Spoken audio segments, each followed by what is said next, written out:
tombolasy tombovavy ao anatin'ny hafaliana tanteraka no iarahana aminao indray amin'izao fandarana miara-manonja eto amin'ny MBS radio mata izao amin'ity alakamisy 5 aogositra 2024 ity aterina ny arabomba mpirarin-tsoa araba izay midika ho fifamantorana eo amin'ny miara-manonja MBS radio mata sy enao izay manaraka an'izany fandaran'izany manaraka amin'ny alalan'ny radio mata manaraka amin'ny alalan'ny MBS radio manaraka amin'ny alalan'ny fahitalavitra MBS manaraka amin'ny alalan'ny YouTube manaraka amin'ny alalan'ny Facebook tsy azo atonona ihany koa ny fisaorana an'ilay nahary satria raha tsy izy dia tsy afaka miaona eto isika amin'ny alalan'ny sary sy ny feo toy ny mahazatra moa zany dia irariana hatrany ny mba azahoantsika menakavy fahasalamana satria io ny voaloka arena tsy afaka manao inina isika raha tsy manana an'izay fahasalamana izay ary dia henganeka dia aritra hatramin'ny farany an'ity fandarana miara-manonja MBS radio mata ity isika mianakavy zany ka tsy ho sanatr'io hoe ho fotoana very fotsiny ka hoe tsisy ataoka de ndeha andany andro amin'ny fanarahana miara-manonja MBS radio mata tsy fantanian'andro no eto fa famakafakana mba ahafahantsika mianakavy zany mampitombo ny ambaindainy fahafahantsika no hoe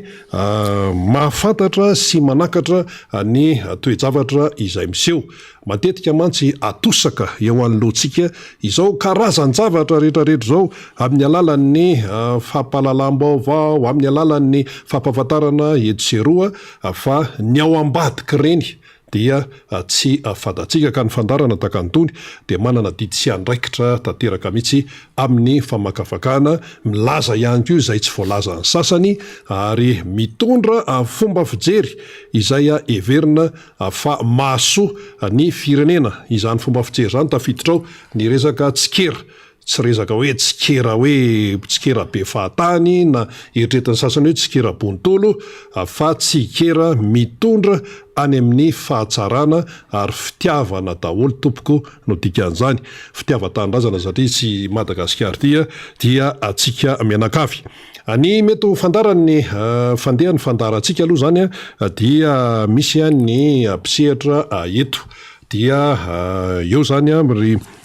zareo amin'ny tontolon'ny fampianarana mpampianatra amin'ny sekoly tsy miankina ary anisan'ny nandray anjara be deaibe tamin'ireny fikarakarana amin'ny fanadinam-panjakany reny misy zavatra tsy milamina ao anatin'ny ireny marina fa efa mivoaka ny valim-panadinana nanomboka tany amin'ny CP nandalo taty amin'ny BPC vo mivoaka voaingana teo amin'ny baka ny valim-panadinana zany fa tao ambadiky reny rehetrarehetra reny dia misy olona zany mpampianatra atao hoe tsy nahazo ny zavatra tokony sitrahany tao anatin'ny fikarakarana fanadinana malalaka be zay fikarakarana fanadinana zay fa eo moa zareo zany iresaka momba an'izay mba tsara ho fantarina satria inin'ny sasany takonana inin'ny sasany tsy ho tenenina izany zavatra izany ka ny miara-manonja MBS radio mata dia malalaka ho an'ny rehetra sehatra ny demokrasia ny eto ary ny manana fitarainana moa zany tahaka ny hoe mpampianatra dia omena sehatra ary dia tonga taty mihitsy zareo tsy izahay teto miara-manonja ny antso fa ry zareo no tonga satria fantany fa izany antsoina hoe miara-manonja MBS radio mata zany no ahafahana milaza izay maharary azy ireo zany dia ho raisitsika eo izy ireo ankoatr'izay ihany koa zany dia ao anatin'ilay fisaorana dia tsy adonona ny namana teknisianina marobe ahafahantsika miserasera atao anatin' ity fandarana miara-manonja MBS radio mata ity tsy azo adonona mihitsy izy ireo ny tenako sy ny tenan'ny fanira zava-manantany no hitanareo eto amin'ny écran sy henonareo amin'ny radio fa izany rehetrarehetra zany dia no ny asan'ny teknisianina marobe lafo ny teknika moa misy karazany roa amin'ny ankapobeny misy ny basse fréquence misy no haute fréquence dia miaory namana maro samihafa zany namana teknisianina amin'ireo sehatreo miaraka misalahy amin'ny fanatanterahana ny asa izany dia eo ihany ko moa zany hoe koko manokana fiarabana manokana ho antsika rehetra na ny eto toerana na ny any velany dia misy ny ambareto anisan'izany ohatra koko manokana fiarabana manokana ho andry papasona moa zany de mamaky fa zay ny tonga eto asy izy zany ry papasona zany ry raindezy ry rainsely richard etsy amin'ny 67 hectara mpanaraka amin'ny fandarana miara-manonja dolo zany ry papla asa izy ampapolo zany ry madame Viviane etsy Mandilaza iny moa zany de efa mazava tsara eo ihany koa ny any amin'ny fatry Vakinakaratra ry Kalazanina ry Kala Mariety ry Kala Saondra ry Kala Nini ry Kala Meme ry le Mamy ry le Dofa ry le Naivo ry le Zama dia eo ihany koa ry le Kama izy ireo zany dia any amin'ny faritry Betafo sy Vakinakaratra iny ny ao Antsirabe dia ny any Vinankarena ny ao Antsirabe zany ny misy quartier maromaro moa zany ao Ambomena Mazorivo Bavady Mangatsika sy ny maro samihafa izy ihany dia eo ihany koa ny namana zay ateratany malagasy avy any ivelany tonga eto an-tanindrazana amin'izao fotoana izao noho ny eo zany ny fitsidiana ny fianakaviana eo hoe mba miala sasatra kely de hoe mba miaraka amin'ny tapaka sy namana atia an-tanindrazana izany dia nisan'izany ohatra i Farasy Dominika vehivavy zany Dominique zany pravavy izy ireo tonga eto an-tanindrazana dia eo ihany koa ry Nelis ry Ziso zany tonga dia an-tanindrazana izy ireo dia naterana ny araba izany de eo moa sika menakavy any ivelany any zay maro be tokoa États-Unis hatrany Suisse ny any Asie ny ao Eropa moa zany dia maro de maro ny hatrany Amerika Latina dia teratany malagasy manaraka ny fandarantsika dia midikan'izany ny tenenana zany de tsy hoe fandaninandro akory tsia fa ny dikany de hoe naizanaiza toerana misy atsika dia eo mampiray atsika ny hoe malagasy Madagasikara. Eny ary raisika ny ampisehatra voalohany zany satria anankiroa izy ireo amin'ny tontolo ny fampianarana avokoa fa ny voalohany izany no raisika Andriamatoa Andria Mahetra Panarivo Harny Tony Michel mirabanao Andriamatoa Tony zay zany ny fiantsoanao Andriamatoa Tony moa zany dia taletsekoly izy ary akoatra amin'ny mahatalentsekoly azy dia mpampianatra ihany koa mpampianatra mpanabe tsy azo atonotsika le hoe mpanabe satria iny koa tena zava-dehibe mpampianatra amin'ny sekoly tsy miankina Andriamatoa Andria Mahetra Panarivo Harny Tony Michel sona hoe Andriamatoa Tony zany ary akoatra mahatale azy dia mpampianatra izy miarabanao reno faly miarabanao monsieur Rena de miarabantsika ihany koa izay manatrika ty fandarana miara-manondro ty eny ary hiditra amin'ny votoatany sika mialohany natongavanareo zany eto amin'ny miara-manonja aloha zany raha mifantatra de efa nandendenareo efa nandende hoe mba hoe ilaza ijerisehatra zany ilaza ny hoe etaetapo sy ny fitarainana ary kanefa dia atao hoe tsy nahazo fafapo atao hoe voatosika ihany koa anga tsy afaka ny sehatra tamin'izay toerana tokony tenena zany anisan'izany ny tany amin'ny haino manjery pirenena haino manjerim-bahoaka moa no tena izy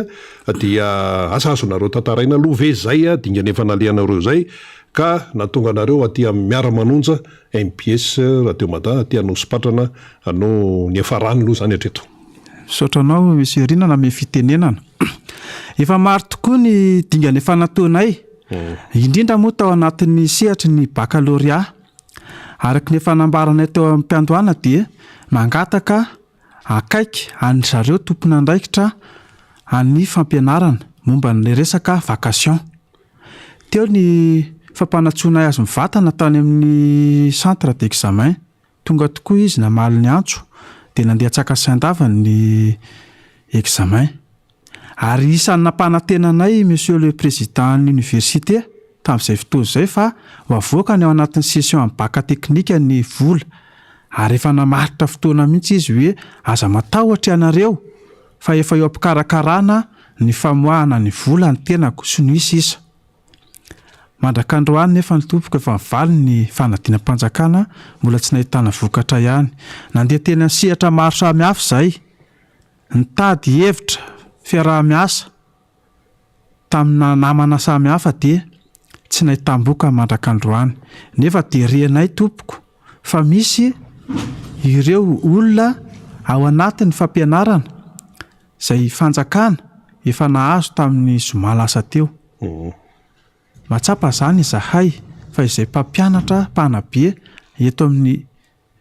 privé dia isany atao ambanin-javatra. Ambanin-javatra satria mba olona mitovy zo ihany na ny fanjakana na ny privé amin'ny resaka sosialy, nefa dia matsiaro izay fa tena ankila-bao tanteraka tompoko. Ka ao anatin'izay fitakiana izay misy zavatra amin'ireo hoe efa nahazo ny mpampianatra ny fanjakana ny aty amin'ny privé tsy nahazo resaka vacation io fa talohan'izay aloha somary iverenany kely efa nieritreritra ho any amin'ny RNM sa TVM nareo amin'izay an'ny firenena ny vahoaka ny fanjakana nisy hoe tsy voaraisa ahoana inona. Efa nanana eritreritra izay ihany izahay fa teo amin'ny interview dia efa niteny zareo tao amin'ny TVM hoe tsy afaka mandray anay zareo. Dia aleo izany tonga dia hoe nijanona teo.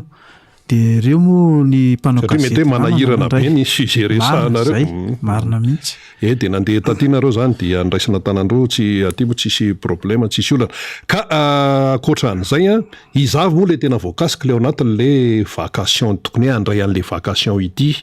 To misy hoe mpitsara, correcteur, mpiambina fanadina izavy. Io vacation io zany dia maro tokoa ny voakasika io vacation io ary misitraka anazy. Manomboka ao amin'ny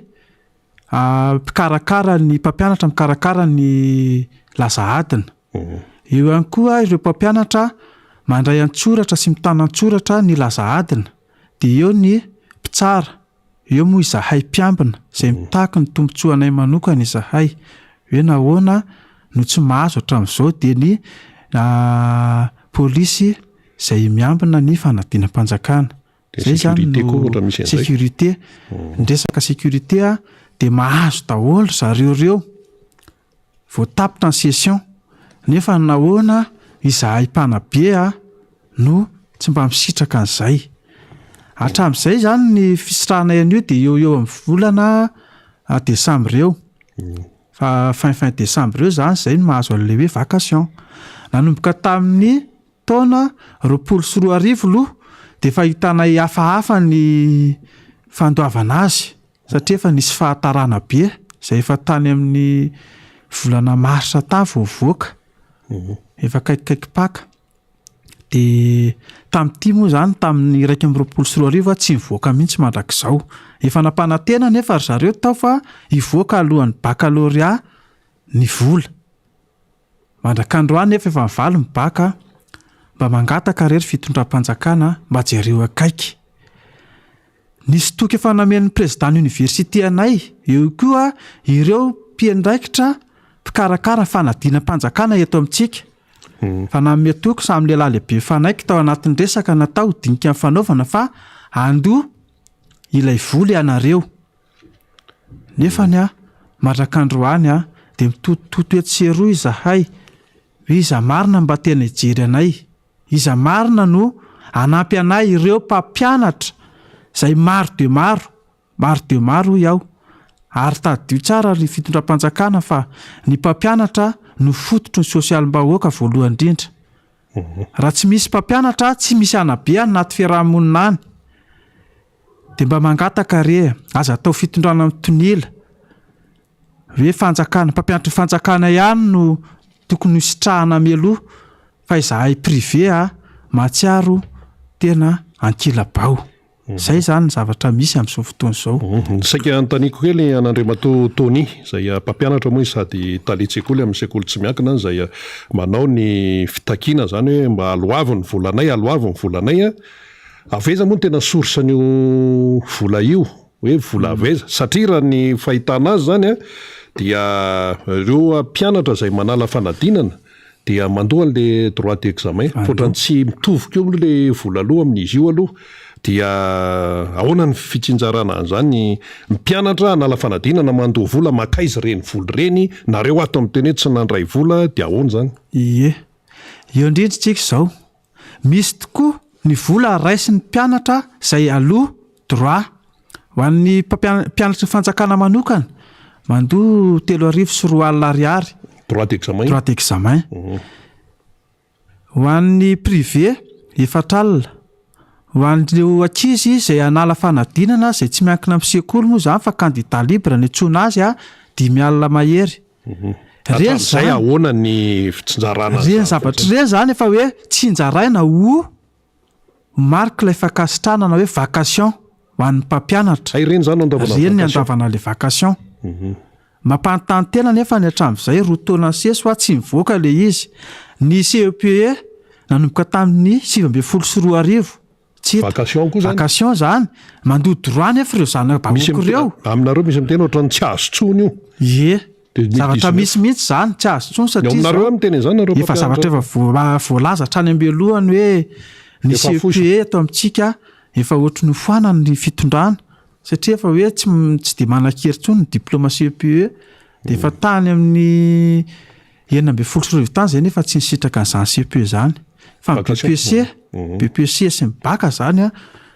nisitraka foana alohany ka BPC koa ny ato ohatrany mbola tsy nazy mbola tsy nahazo mihitsy 2019 fa ho an'ny mpitsara ny BEPC ka mpiasa-panjakana de efa nahazo tena efa nahazo samy mijoro vavolombelona privé zany ohatrany tsy koty mihitsy privé tsy koty nefa tadio fa raha tsisy koa privé manao andiasa tsy mety le izy tsy vita mpampianatra fanjakana rery io asy io zay ngamba no anao anatiny fa akoatr'izay ihany koa dia hoe misy apahany tena hoe vola avy any amin'ny fanjakana akoatra nyreto ilay hoe droit d'examen alohan'ny ankizy reto asa firy isan-jato izay misy pourcentage mihitsy izy eo amin'ny 20 isan-jato eo avy amin'ny ministera ny fanabeazana izay ahafahana mampiodina n'ilay fanadinam-panjakana de eo moa zany le hoe manampy azy ilay droit ny ankizy manomboka CEPE ny ankizy de angalana droit d'examen any CEPE de 2 alina ariary ny droit d'examen BPC moa manatombo kely izy zay 5,4 alina mibaka moa efa io 4 alina mahery io zay zany mahatonga le hoe mba jereo ihany le fitantanana eto amintsika fa mampalahelo tena mampalahelo maninona tamin'ny fitondrana hatramin'izay tsy nisy ohatr'izao sahako ny miteny eto fa tamin'ny fitondrana Marc-Ravalomanana mandeha ara-dalàna ny vacation ary teo ihany koa ny fanampiana omen'ny fanjakana na ny resaka financement na école privé nahazo zay ny kit scolaire nahazo mena formation koa nareo mahazo formation avy amin'ny fanjakana mihitsy mbola etoana ara ny frais d'information etoana daholo rehetrarehetra hatramin'ny sakafo fa amin'izao fotoana izao tsisy zany tsy misy ka le hoe le vola le manokana le apahany le 20% zay anao le avy any amin'ny fanjakana ohatry hoe fa henonareo mihitsy izy io hoe fa nanefa nandeha aiza le izy ahoana inona ny henonareo zany momba le izy ahoana nareo tsy mandray vola manana proof mihitsy zay nazahoana ihany hoe io le vola efa lasa tany amin'ny président université hoe iny fa lasa efa lasa mihitsy le izy de aiza nareo mbola tsy mandray mahagaga nefany rehefa tonga izahay zay ty neniko hoe sarotra ihany izy ty ao no misy mpamono afo ny namanay satria rehefa mandeha ny resaka ny fanapresena mivoaka ho azy marina de mandeha ny fanoerana ny resaka fa hoe ny fanjakana le nindrana vola taty amin'ny université tsy hay zay tena marina zany hoe fa resaka henonareo zany fa resaka mandeha tena eno tamin'ny aina manjery zany fandarina tao amin'ny Real TV zay nolazain'ny Benja hoe Benja directeur ny université ary ny dafy zay nilaza fa hoe efa voaray tokoa io volana amen'ny fanjakana io fa mbola ananany trosa zay varymangatsika tsy fantatra hoe tamin'ny taona firy de taiza de iza nanao ny trosa io mifanilika zany ny fitondrana amin'izao fotoana izao ka tsy hay marina hoe iza marina no tena manodikodina n'le vola zay ngamba ny olazaiko azy eto hoe fanodikodonana vola ny zava-misy amin'izao fotoana izao ka nareo zany moa tsy miraharaha zay fandehanay fa hoe aloavo volanay fotsiny eny takinay hoe aloavo ny vacation ny resaka any ananinany hoe nakary ny vola tsy de idiranareo zany fa fahitanareo azy zany de hoe misy miodikodinao satria le vola misy source misy aingany le droit d'examen alohan'ny ankizy de misy an'le 20% avy any amin'ny fanjakana zay zany le vola nareo nefa tsy mahazo ary tateoriana nefa ny mpampianatra ny fanjakana nahazo an'le vacation tamin'ny zoma moa zay anao tamin'ny zoma nahazo de nareo tsy nahazo tsy nahazo zay de zay zany vao mainka miteraka atao hoe vao mainka tsy filaminana eo amin'ny samy mpampianatra tokony hisitraka an'ilay vacation fa rehefa tsy omena de azo omena daholy rehefa omena de omeo daholy zay le taratra ny fitantanana eto Madagasikara zay raha amin'ity tontolon'ny fampianarana ity zany dia misy miteny hoe nareo manao fitakina voatran'ny manao fitakina ny efitra misy milaza mihitsy ara hoe efa leo mihitsy ny olona mijery anareo amin'ny enao manjery reo ndray ahoana ny toy any marina mihitsy zay voalaza zay satria eo koa miteny hoe nareo reto dia tena mitaky an'le vola araka ny voalazan'ny monsieur le dirikaby ambadika politika iza marina manaramanareo tena sahanay ny milaza fa tsy misy resaka loko politika eto fa volanay zay heriponay io eto amintsika amin'izao efa miova ny fitantanana hoe asa aloha vao mandray nefa vita ny asa tsy misy fandraisana ihany nefa taloha izy io tamin'ny fitondrana teo aloha zay tsy manonona fitondrana fa alohan'ny andeha hiasa de raisina aloha ny vacation zany tany fitondrana teo aloha raisina vacation de mandeha ny asa fa noho ny resaka le fitantanana ihany zay tsy milamina ny eto amintsika raha olona 5 ohatra no angatahana vacation amin'ny fanjakana de olona 2 ihany no tena olona misitraka an'le izy de ny telo efa any am-paosy matavy mpitatana tena matavy satria misy fanodigodonana ao araka ny voalaza de zay na tonga fanjakana mailo zany amin'izao fotoana zao nampita ny fitantanana io hoe aleo ny université mihitsy mitatana le vacation ana baccalauréat manokana hatramin'izay izy io tao amin'ny Sisco tao amin'ny ministère alaina any Sisco fa rotoana siasa zay izy io tsy azo tsony fa de tonga any Ankatso zay mitaky an'le vola de efa any amin'ny Sisco zay de mbola any Ankatso tonga any Ankatso zay de mbola tsy vita soni le soni zany tompoko tsy hay hoe soni afarana any Afrika Atsimo ve le soni sa soni ataon'ny président université satria soni any no ilaina amin'le vola de azo le vacation ka vola faiza zany le nandoavana neny le mpampianatra amin'ny fanjakana fahitanareo misy vola tokoa ao amin'ny université fa akaiky ny fidirana de mikropaka le fa matahotra ary mainy andombanjony zareo amin'ny fanjakana fa mety hitarika fikomina ho anay ary tena hitolona hatramin'ny farany izahay de aleo aloha ny omena ilay mpampianatra ny fanjakana mba hampikombona n'ilay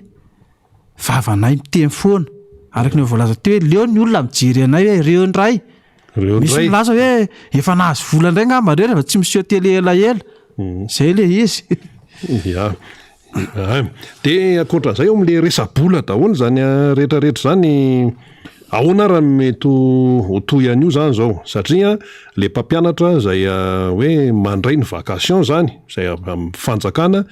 fa nahazo izy ianao tamin'ny zoma nareo aty amin'ny tsy miankina mbola tsy nahazo nefa samy niaraka nanao an'le asa teo tamin'le fanadinana baka aloha io de ahoana zany no itoyany ny fidirany tefa ho avy io zany no toyana aloha de efa mieritreritra mihitsy izahay hoe tsy hipetraka moramora de tsy hipetraka de anao betsaka kokoa ny mpampianatra ny privé noho ny fanjakana so de disokajy anareo fanjakana aloha amin'izay zavatra zay recrutement anareo vitsy fa ny privé mibetsaka ary tena miteny izahay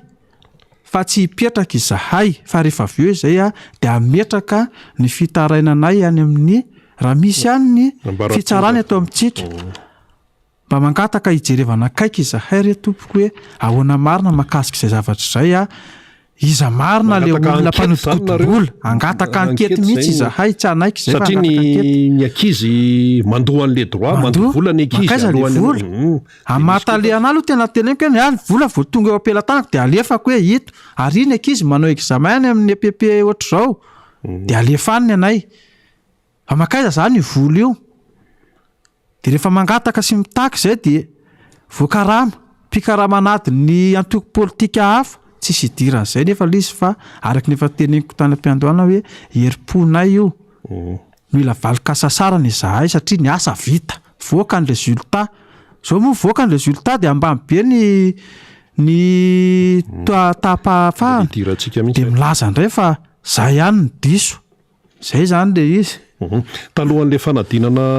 baka teo dia nisy ny tena fampanantenana mihitsy araky ny feo avy aminareo ihany hoe ataovy aloha ny asanareo tanterao tsara aloha io a nareo moa zany misy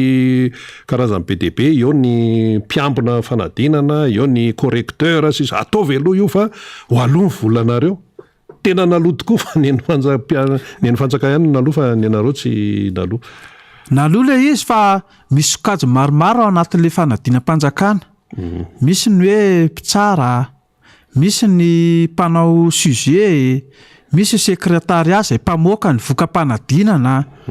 misy ny mpiambina ohatranay dia ireo le mpamoaka vokam-panadinana ireo zany a tsy navoaka mihitsy io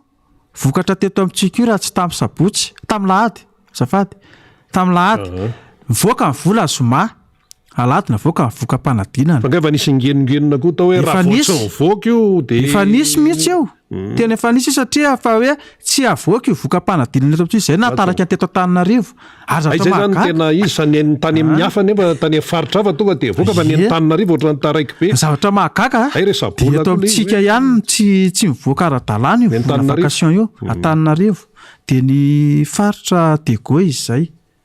reo roa reo ihany dia mivoaka ihany le izy mivoaka ihany fa zay teneko zay hoe reo le olona le mpamoaka le vokatra tsy maintsy nomena satria matahotra hoe aiza raha vokam-panadinana dia eo moa dia hoe mety voaka korotana nefa rano le izy fa zay moa tany anaty fiambianana nareo mbola tsy tsikoty tsy hitazina tao anay satria zay miambina dia efa nanao santazy kely azy zay tao anatin'le fiambianana entinay kopia tao mihitsy zay ny ambina efa nentinay mihitsy ny kopia ilay izy fa dia tonga moa zareo fito mirahalahy mianaka zay responsable examen ye tonga le responsable dia mipetraka izay ohatrany hoe mba hoe nanerynareo zany zay le izy ka efa be dia be le dingana natao zany sy ny fitarainana eto sy roa nataonareo zany indrindrandrindra ho an'ny mpampianatra mitaky an'le vacation nareo avy amin'ny privé dia ianao moa zany teo ny teny hoe tsy hipetrapotsiny amin'ny izao manahoana ny firaisan-kina eo amin'ny saminareo a mbola tsy nandray vacation amin'izao satria ianao ihany teo ny teny hoe misy mpamono hafa ao aminareo ihany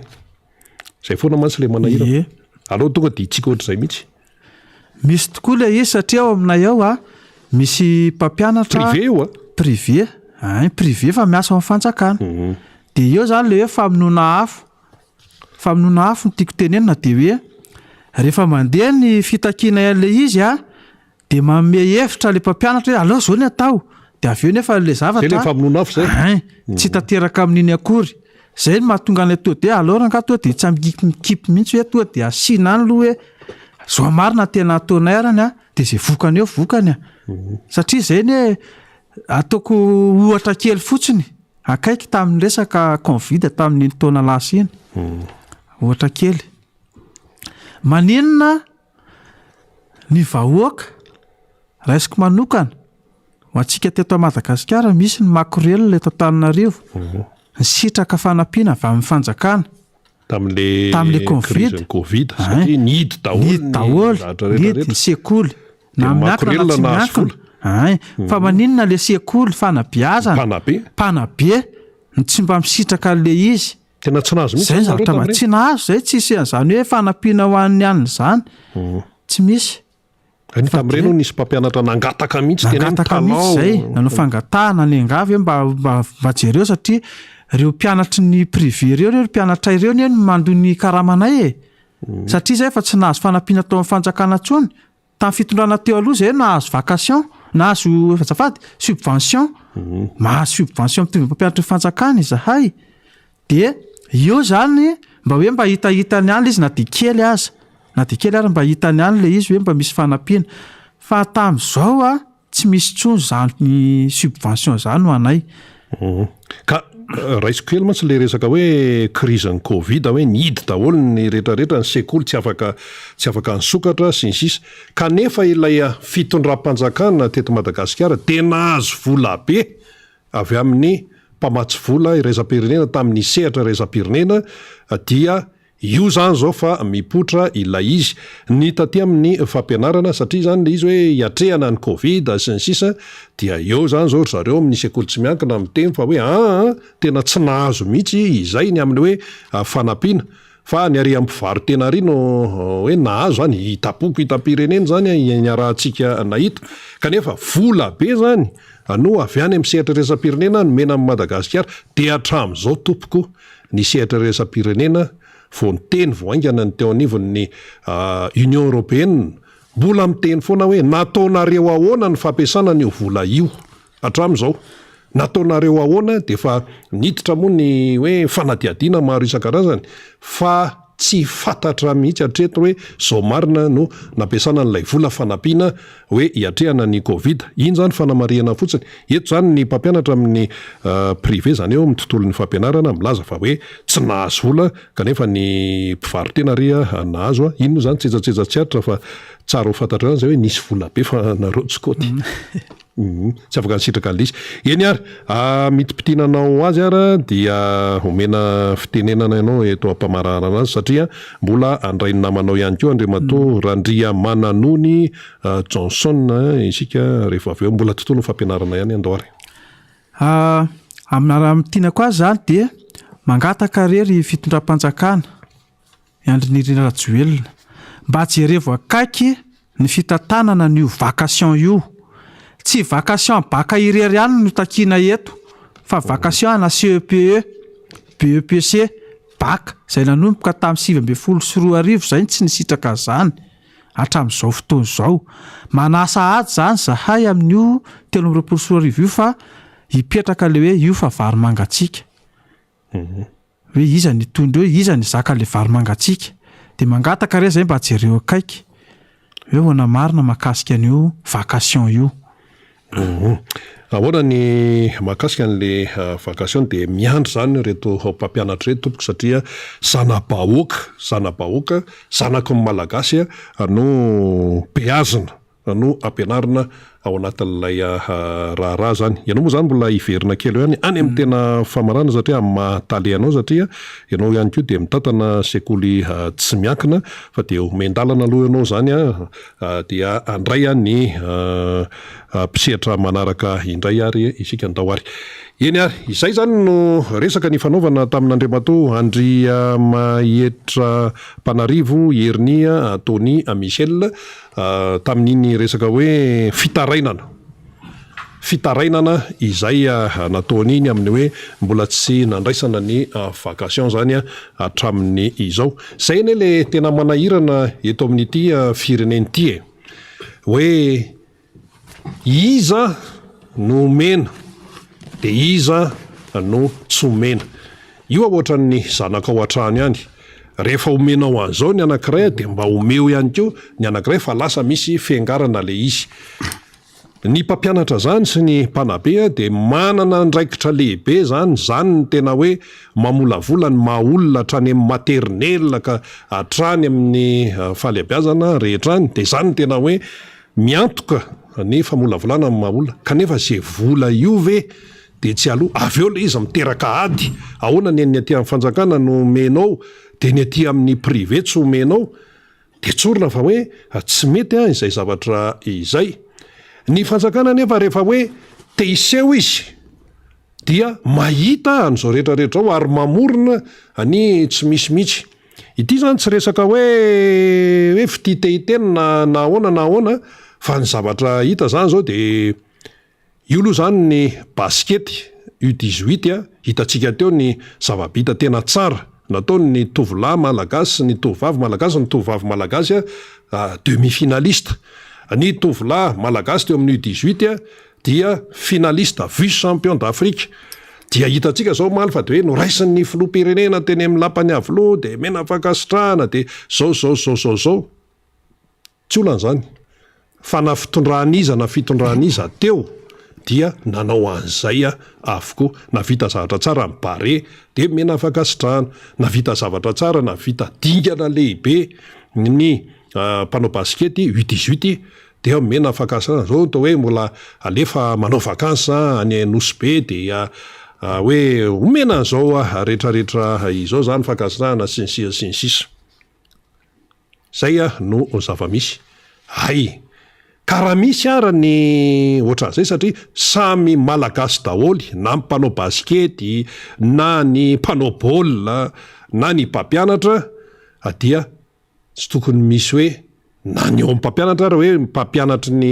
eo anivon'ny fanjakana, mpampianatra eo anivon'ny tsy miankina na ny privé de tokony hitovy daholo. Ny mpampianatra ny ty tsy resaka hoe fakasitrahany fa tena hoe zoany ty. Fa nen'ny mpanao baskety fakasitrahany iny hoe mitondra avo ny voninahim-pirenena dia hoe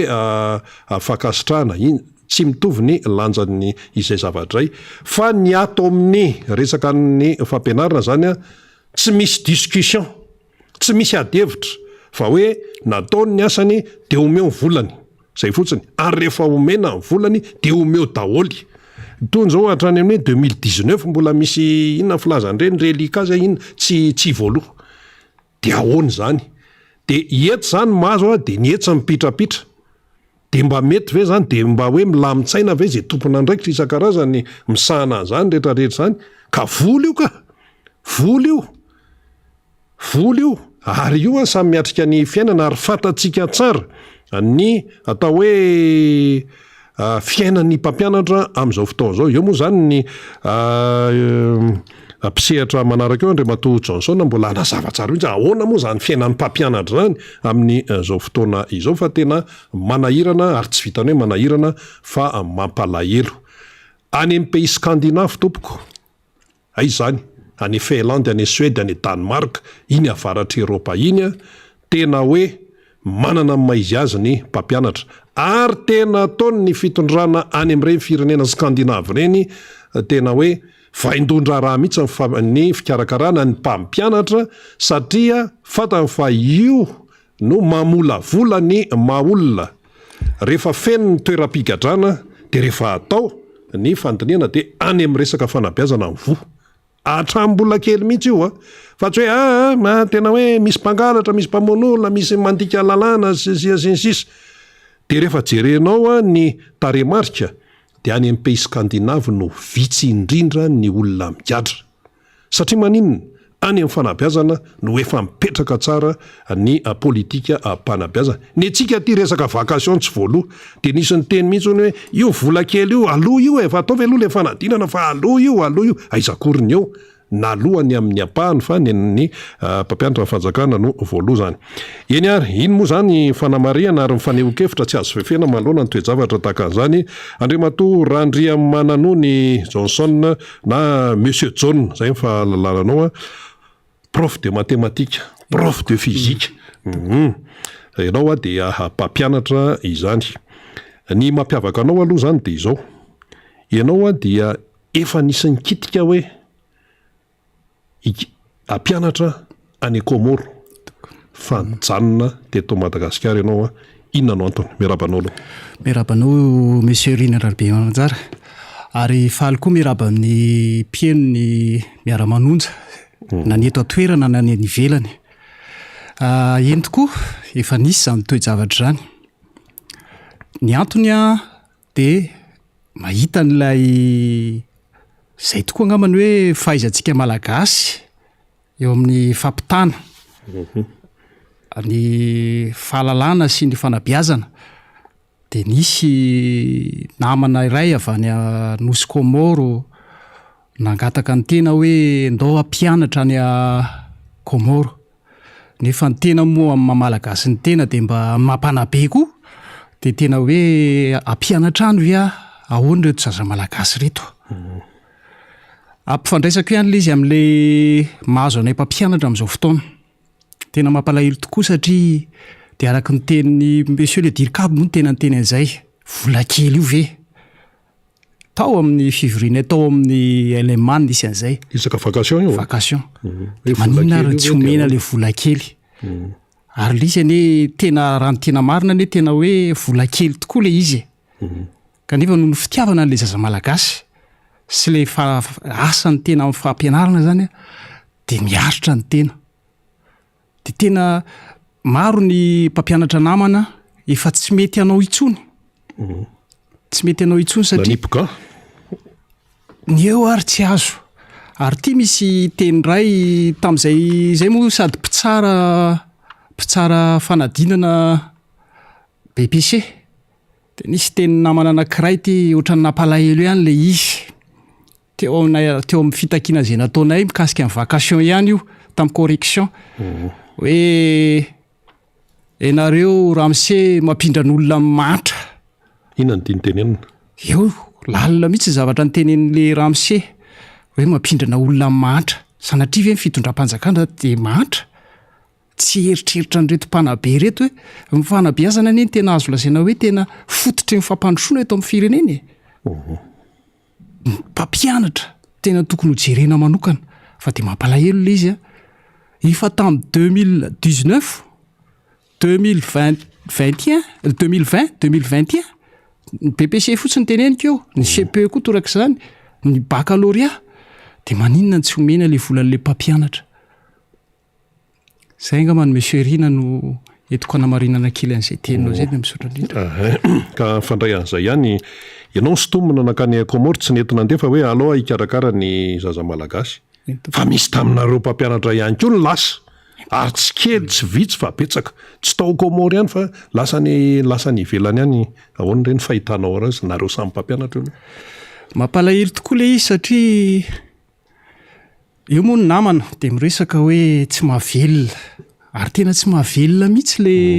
karamana mpampianatra tsy manometsiny azy fa de hoe tena moa zany amin'le hoe tena hoe mizaza malagasy aloha zay vao mijery ny hafa de tena nefa izao mahazo ny tena izao mahazo an'le mpampianatra de tsy mametsiny an'le mpampianatra mihitsy ary nefa raha izany ny toy de ao ataontsika ahoana no avy nyreto taranaka malagasy reto mampalahelo le izy monsieur Rina ka zay zany tsara hoe mba tokony jere mpitondra fanjakana hoe tokony mba jerena manokana le mpampianatra marina fa manao izy amin'ny fotodrafitrasa fa le fotodrafitr'olona koa re tompoko mba jereo mba jereo fotodrafitrasa manara-penitra be deabe ataon'ny fanjakana fa ny fotodrafitr'olona tsy mandeha amin'izay loniny de zay le manahirana io moa zany anisan'ny fanamariana anankiray ny amin'ny hoe misy ny mpampianatra teratany malagasy lasa mandeha makany ivelany satria tsy mety amin'ny tsony eto zay anefa de zay le antsoina hoe fuite de cerveau eto atidoha eto Madagasikara lasa mifindra lasy any ivelany de miteraka fahantrana ho an'ny firenena zay araka ny lazay ny Ramse teo izany fa akoatran'izay ihany koa raha nyteto Antananarivo zao monsieur John dia ambany ny fahafahampanadinana zany tamin'ny baka dia hoe ometsinonareo mpampianatra lasa any aminareo zany nyrihatra tsy hoe any aminareo reny moa zany fa hoe nareo voatonontonona ao anatin'le izy hoe migrevy lave mitaky lave sy ny sisa ahoana no fandraisanao an'izany tsy hoe ferovatena akory fa mba nihevitrareo satria etonareo zany de mba antanina momba an'izay inona no natonga an'io hidina etopoko misaotra indrindra amin'ny fanontaniana monsieur Rina maro ny antony ary anisany tena napidina an'le tahapampanadinana tamin'ity taona ty moa zany de Tananarivo indrindrindrindra de eo amin'le tsy fijerena amin'ireo mpampianatra de tena anisan'ny antony lehibe tokoa satria maro aminay mpampianatra ne monsieur Rina no azo lazaina hoe misy aminay mpampianatra sady manao bizina kely ihany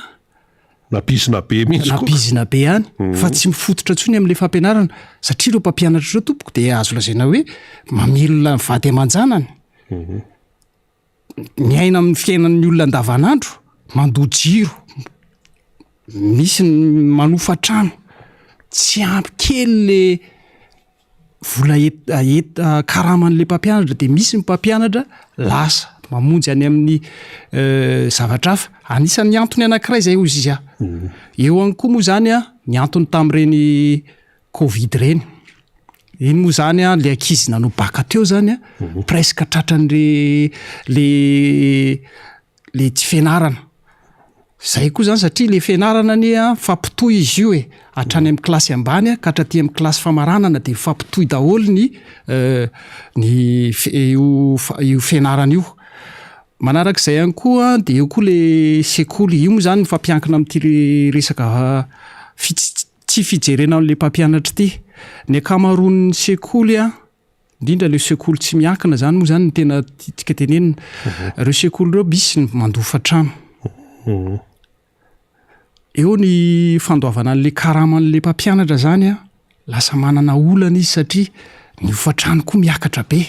Misy mandofa tany keo raha misy tompon'le tany ny sasany. Ary raha malala zany de voatery le any amin'le mpampianatra zany miankina amin'izay koa no ahafahany mampiroborobo amin'le mpampianatra. Zany zavatra zany anefany araky ny tenin'le namana teo moa zany tamin'ny andro teo aloha mba nisy an'le fijerenan'le sekoly fanampiana manokana an'ireo sekoly. Amin'izao nefa le sekoly tsisy tsony le fanampiana zay. De za zany de tena gaga mihitsy maninona reo tompoko ny aty amin'ny fanabeazana ny atao ambany zavatra ohatran'io. Ary tena maro mihitsy ny mpampianatra namana efa lasa. Ary na lasa ny ivelana izy na miova zavatra hafa mihitsy amin'ny zavatra ataony. Miova taranja. Miova taranja. Ka zava-misy zany fa tsy hoe foronina ary araka ny teneniny Monsieur John teo moa zany dia misy ny antony mahatonga an'izay hoe miova taranja mihitsy, miova asa atao zany le mpampianatra. Laza tsy manao mpampianatra intsony izy fa lasa manao mitondra taxi io ohatra na manao zavatra tsy ao anatin'le sehatra fampianarana mihitsy no ataony zany. Ka manoloana an'izay resak'izay fa nasianao teny kely ihany moa teo hoe ny tany amin'ny tany aloha. Tsy maintsy hiditra kely ihany amin'ny fampitana. Raisiko ny amin'izao aloha zany io efa hita io ny fijalianareo mpampianatra. Fijaliana faobe mihitsy io fa ny tamin'ny fitoran'ny président Marc Ravalomanana ianao efa tao. Ianao efa nampianatra ianao teo amin'ny sehatra ny fampianarana tam'ireny zany hoe talohany 2009, 2006, 2007, 2008, 2009 mba lazao kely hoe ny tena fandehany tamin'izany satria mantsy raha zay mpanao gazety zao no mijery tsy naheno wawawasko menomenona ohatran'izao aloha zay tamin'ny fitondran'ny président Marc Ravalomanana raha ny tontolon'ny fampianarana vacation sy ohatran'izany zao nareo mitabataba nanahoana ny tamin'izany ary aloha mba hahafahan'ny olona zany tena hoe mampita tsara an'le izy. Sasara miteny hoe vola kely ko tsy aloha ahoana fandehana. Tena marina mihitsy zay. Tadidiko tsara mihitsy tany amin'ny 2006-7 tany nanao formation mpampianatra tamin'ny normal atao Mahamasina. Tamin'izany moa teo amin'ny taranja nisy anay ny matematika. De tena azo lazaina hoe nahazo fahafapo zay mpisehatra nanao formation ary tamin'izany fotoana de nomena mihitsy ny hoe vola ohatran'ny karazana andamité zany. Ny sakafo tsy ny antoka amin'ny mpampianatra fa de efa voahoman'ny mpikarakara. Ary nampalahelo meserina i zavatra zay nanaovana formation io tamin'izany fotoana satria zay tamin'izany fotoana hoe formena ampanao formation any amin'ny faritany. Formateur de formateur. Zay mihitsy. Nisy moreny toe-javatra nisy tany amin'ny 2009 reny tsy totosa le zavatra nefany de ny zanaka malagasy mihitsy no entina ampitana an'le fahalalana satria efa tamin'izany fotoana ny teknôlôjia efa somary nandroso ny ordinateur ary tsaroko tsara mihitsy tamin'izay hoe ampitana ny zaza malagasy zany amin'ny alalan'ny informatika ny matematika misy an'le hoe didaky maty moa le izy zavatra tena projet tena anisany hoe hitanay mpampiana zany le izy fa tsara taty amin'ny secondaire taty amin'ny secondaire moa zany ny tena ny iangana tam'le izy de tsy tanteraka le zavatra noho nyreny toe-javatra nisy reny teto amin'ny firenena ka le izy zay koa le zavatra tena mampalahelo anay mpampianatra ary io zany iraisanay mpampianatra mihitsy io le fanovaovana ny zavatra zay rehefa misy ny fiovana fitondram-panjakana de hovaina ny rafi-pampianarana de na izay mpampianatra ary indraindray lasa very repera hoe inona indray no atao ohatra fotsiny zao mikasika an'le hoe série an'ny ankizy am'izao fotoana zao le hoe série A maro hoe mba asio fanazavana kely ohatra nyity série ity ohatra ny tao tsy hitan'ny olona tsony zay ho raisina eo mihitsy manko tsika zao eo am'le resaka hoe série am'le hovaina misy ny hatram'izay moa zany de nisy ny ACD de tao ao le izy nisy an'le hoe vadika indray zany le izy hoe série L sy S de misy koa le OZ inona daholo zany ny L moa zany de natao hoe littéraire fa ny S de scientifique le OZ moa zany io OZ io ny hatram'izao zay mpampianatra mbola tsy de nahazo formation loatra mikasika any hoe inona marina moa zany le ovana le izy nefa formation tsy hisy akory de ahoana ka izay zavatra zay tokony mba hoe mifanaraka am'le zavatra atao le zavatra fanovana atao hoe le formation tsisy ny mpampianatra misy anono zareo tany amin'ny fanjakana fa taty amin'ny privé loatra tsy tena eny mihitsy zay hoe mpampianatra aty amin'ny privé ampanaovana formation mikasika an'io fa de onjaonja iny ty fiteny azy teo onjonjonjona mpampianatra fotsiny mandray an'le zao zany le zavatra atao de matetika ary zany reo talian-tsekoly no miezaka mikaroka an'le hoe inona le programme aty inona marina moa le zavatra zany de ny talian-tsekoly zany manome ny tena hoe zao zany le momba an'le S zao aby le programme atao ao de ohatra zany le zavatra anisan'ny manimba an'le fanabeazana sy fampianarana eto amintsika zay fa vahoaka re tompoko rehefa hoe tia le zavatra apetraka de mba tokony ino no arahana nizaniza mpitondra eo zay zany ny tena hoe mba angatanay mpampianatra mpanabe ary ataoko fa miray tovy hevitra amin'izay daholo angamba mpampianatra zay mpampianatra sy mpanabe namana fa tsy isaky misy fiovahana eto amin'ny firenena de iova foana le zavatra atao de politisiena zay zavatra zay tena mampalahelo ary manimba an'le ankizy le mpianatra malagasy mihitsy le izy mazava zay teniny monsieur Jona zay izy moa zany tsy ivona fa mpampianatra izy mpampianatra amin'ny sekoly tsy miankina prof de mathématique prof de physique raisiko ihany le teny teo hoe teo moa zany hoe omenatsinina reo mpampianatra dia hoe le fahaizan'ny ankizy sy ny tanora malagasy ihany koa miendanja ao anatin'ilay izy zany misy moa fatra sasany hoe ny tombo ny fahafahampanadinana fa Tananarivo aloha ny ena Tananarivo capital de ahoana ny fahitanao an'izay no mahatonga an'izany rehetrarehetra nefa io zany ny hoe politika mpampianarana de menga avy any amin'ny fanjakana de nefa miena le izy ny anareo mpampianatra moa zany efa mazava ny nazavainy atao fa ndra raha-pirenena amin'ny ankapobeny hoe misy fiatraikany amin'io tena misy tokoa tompoko le fiatraikany aty amin'ny mpianatra satria eo ohatra ny fisondrotam-bidin'ny fiainana amin'izao fotoana ary tena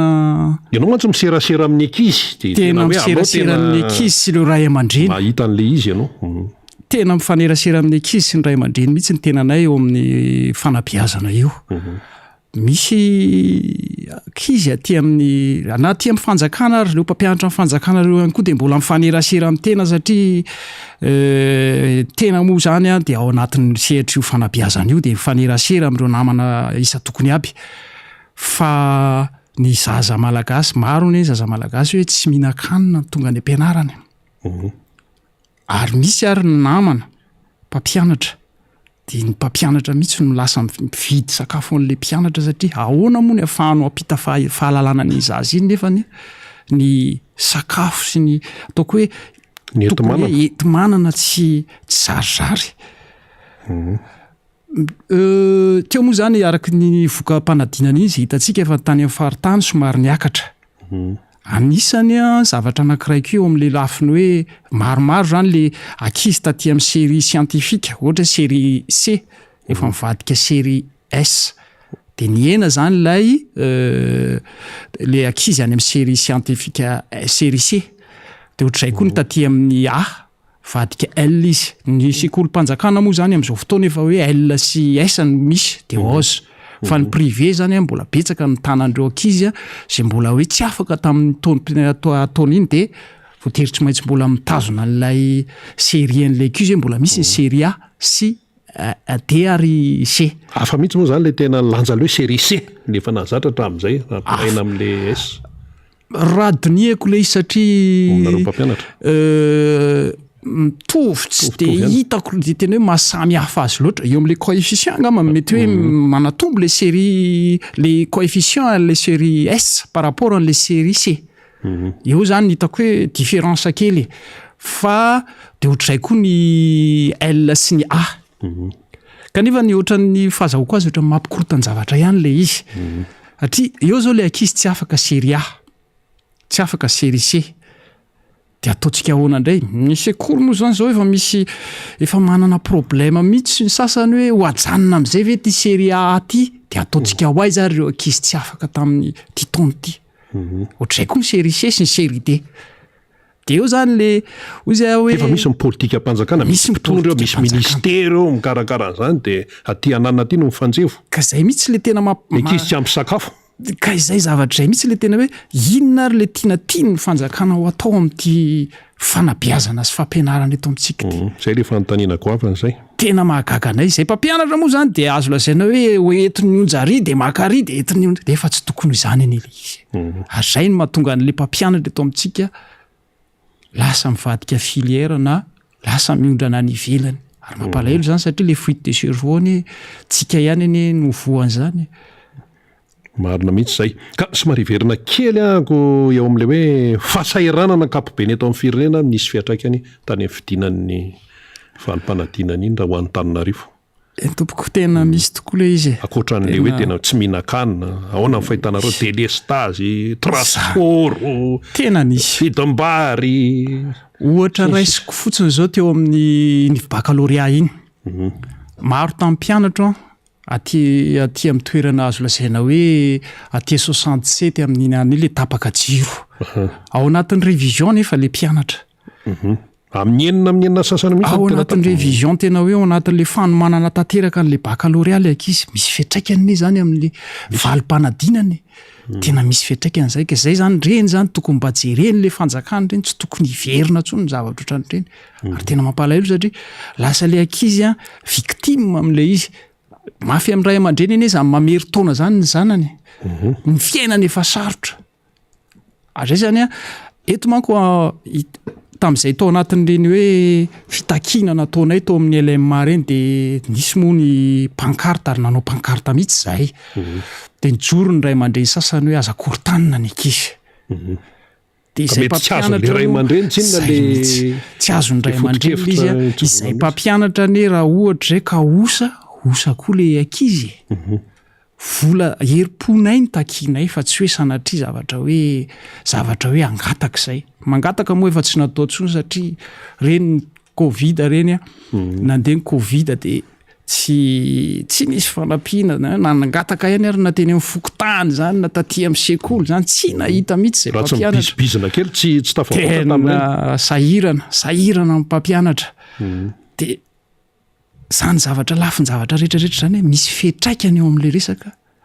valim-panadinana zay. Ary tena misy fiatraikany lehibe tokoa satria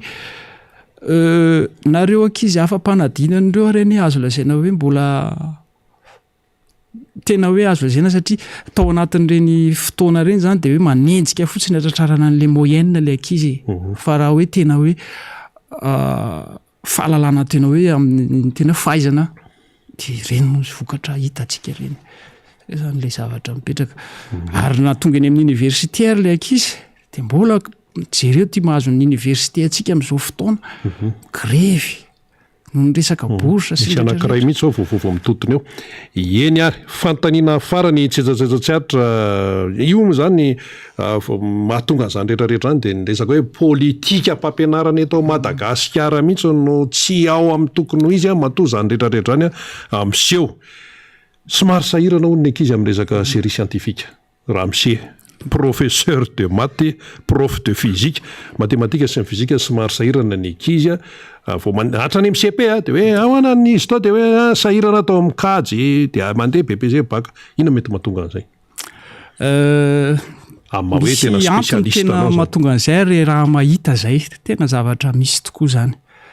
Ny ankizy amin'izao fotoana zany eo amin'le hoe lalan-tsaina raisonnement moa filazana azy. Efa tsy de misy tsony zany ankizy hoe manana raisonnement zany. fa le répétition zany ny ankizy ny tena zavatra ataony. Eo moa zay mpampianatra ty amin'ny siantifika de mijery an'le hoe atao betsaka maro be le exercice ahafahan'le ankizy zany mamerimberina. Fa le raisonnement tsy de hita amin'ny ankizy tsony. Asa nohon'le fiainam-pirenena koa nga. Miandro tolorana. Satria le miandro tolorana. Teknôlôjia koa etsy an-daniny efa miazakazaka be. De ohatranay tamin'izay nianatra moa zany de mivaky boky, ny fikarohana, zany ahafahan'ny ankizy mianatra manao fikarohana. Zany zao de anisany tena hoe tsy mampiena an'le ankizy siantifika zany. Ary tena raha azo tenenina rehefa mety tsy misy tsony ny ankizy siantifika amin'izao fotoana. Tena vitsy de vitsy.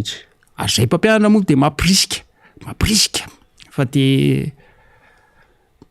mialan-darana le ankizy. Misy ny sasany efa hoe tonga hoe passe primaire scientifique vadika ry amin'ny littéraire satria fatany le izy fa tsy ho vitany angasa ahoana.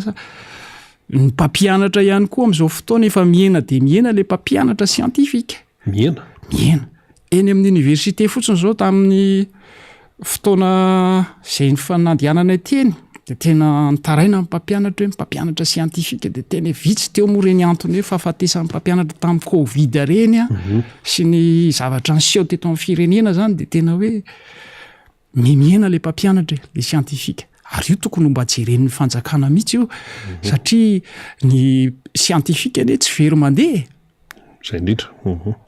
Fa zany akory tsy manao anjorom-bala ny littéraire fa samy ilaina aloha le izy ary mifameno. Fameno amin'ny fiainana scientifique fa le tena hoe mba tena hoe purement scientifique zany tena miena. Eny ary isaorantsika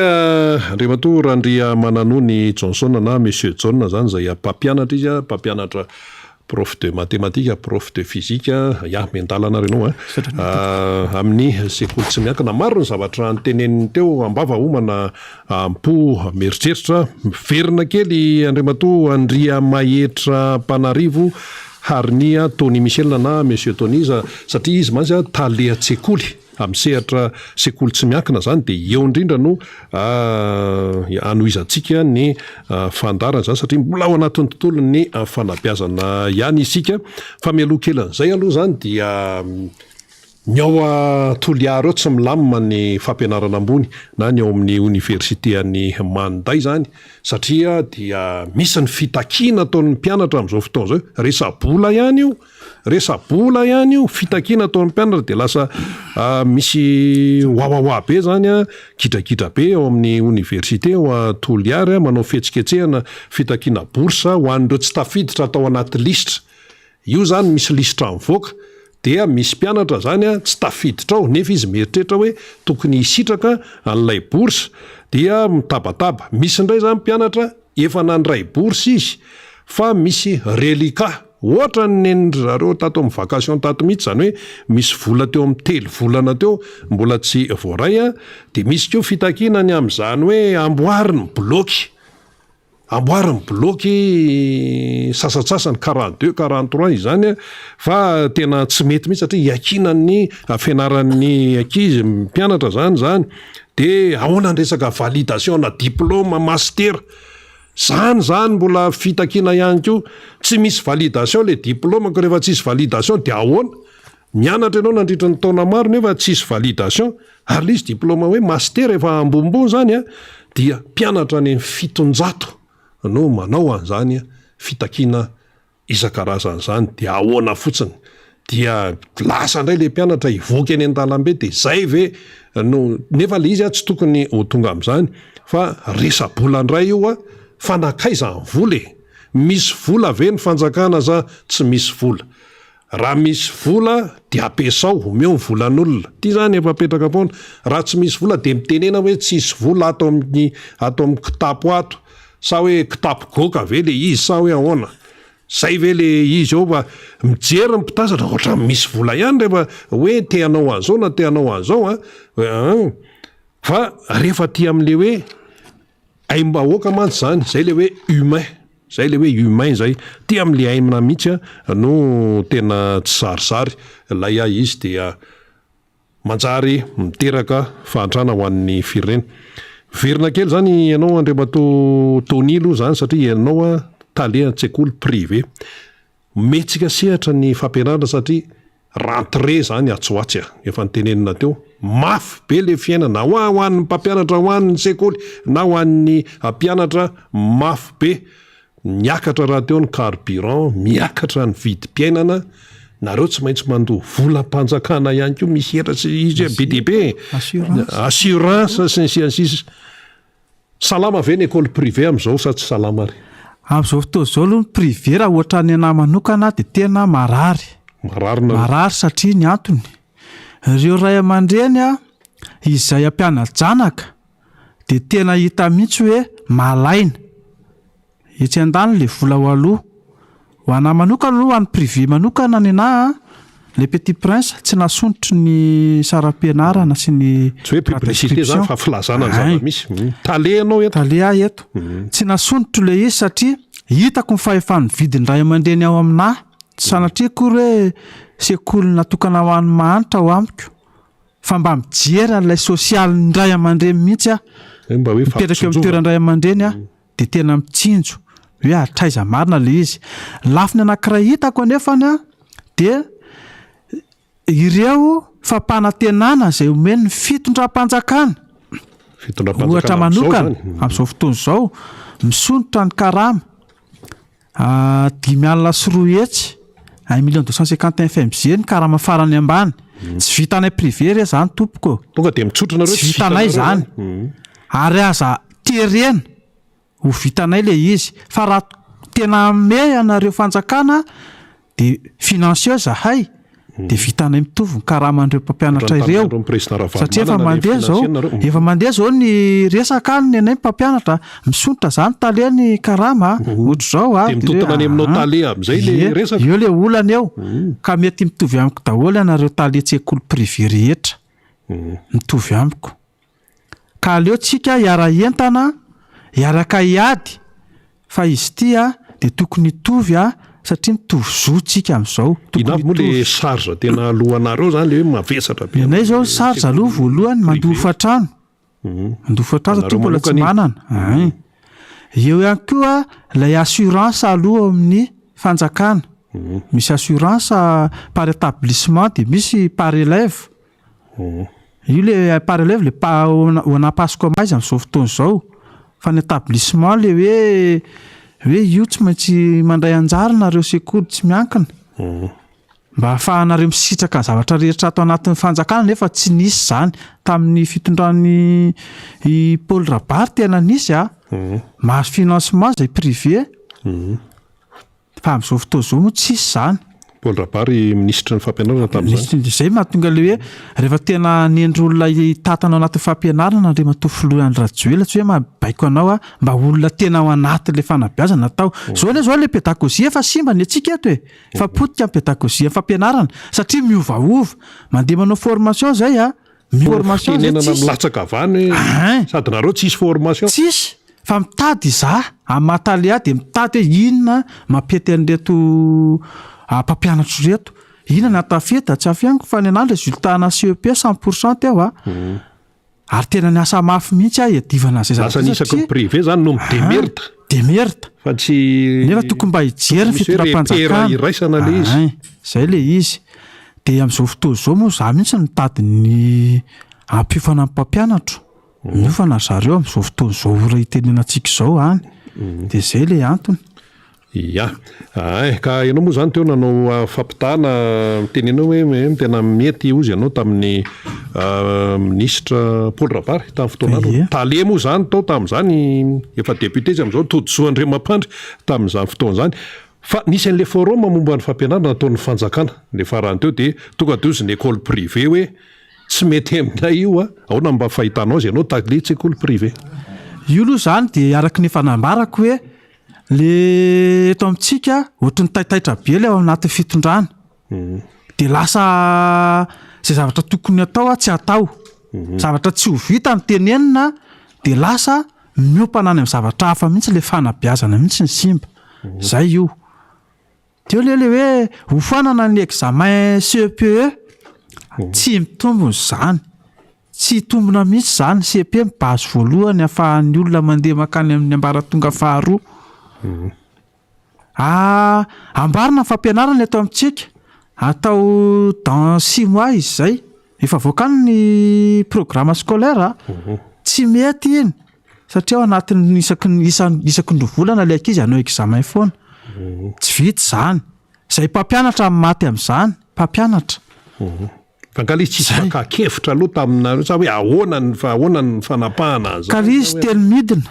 tonga de teny midina hoe ty de manaraka tsy maintsy manaraka ianao satria ianao eo ambany fifihezan'ny fanjakana na privé azy mitovy aretina daholo zany zao ny école privé mitovy daholo mihitsy rehefa privé na privé ho an'ny tsy miankina toana na privé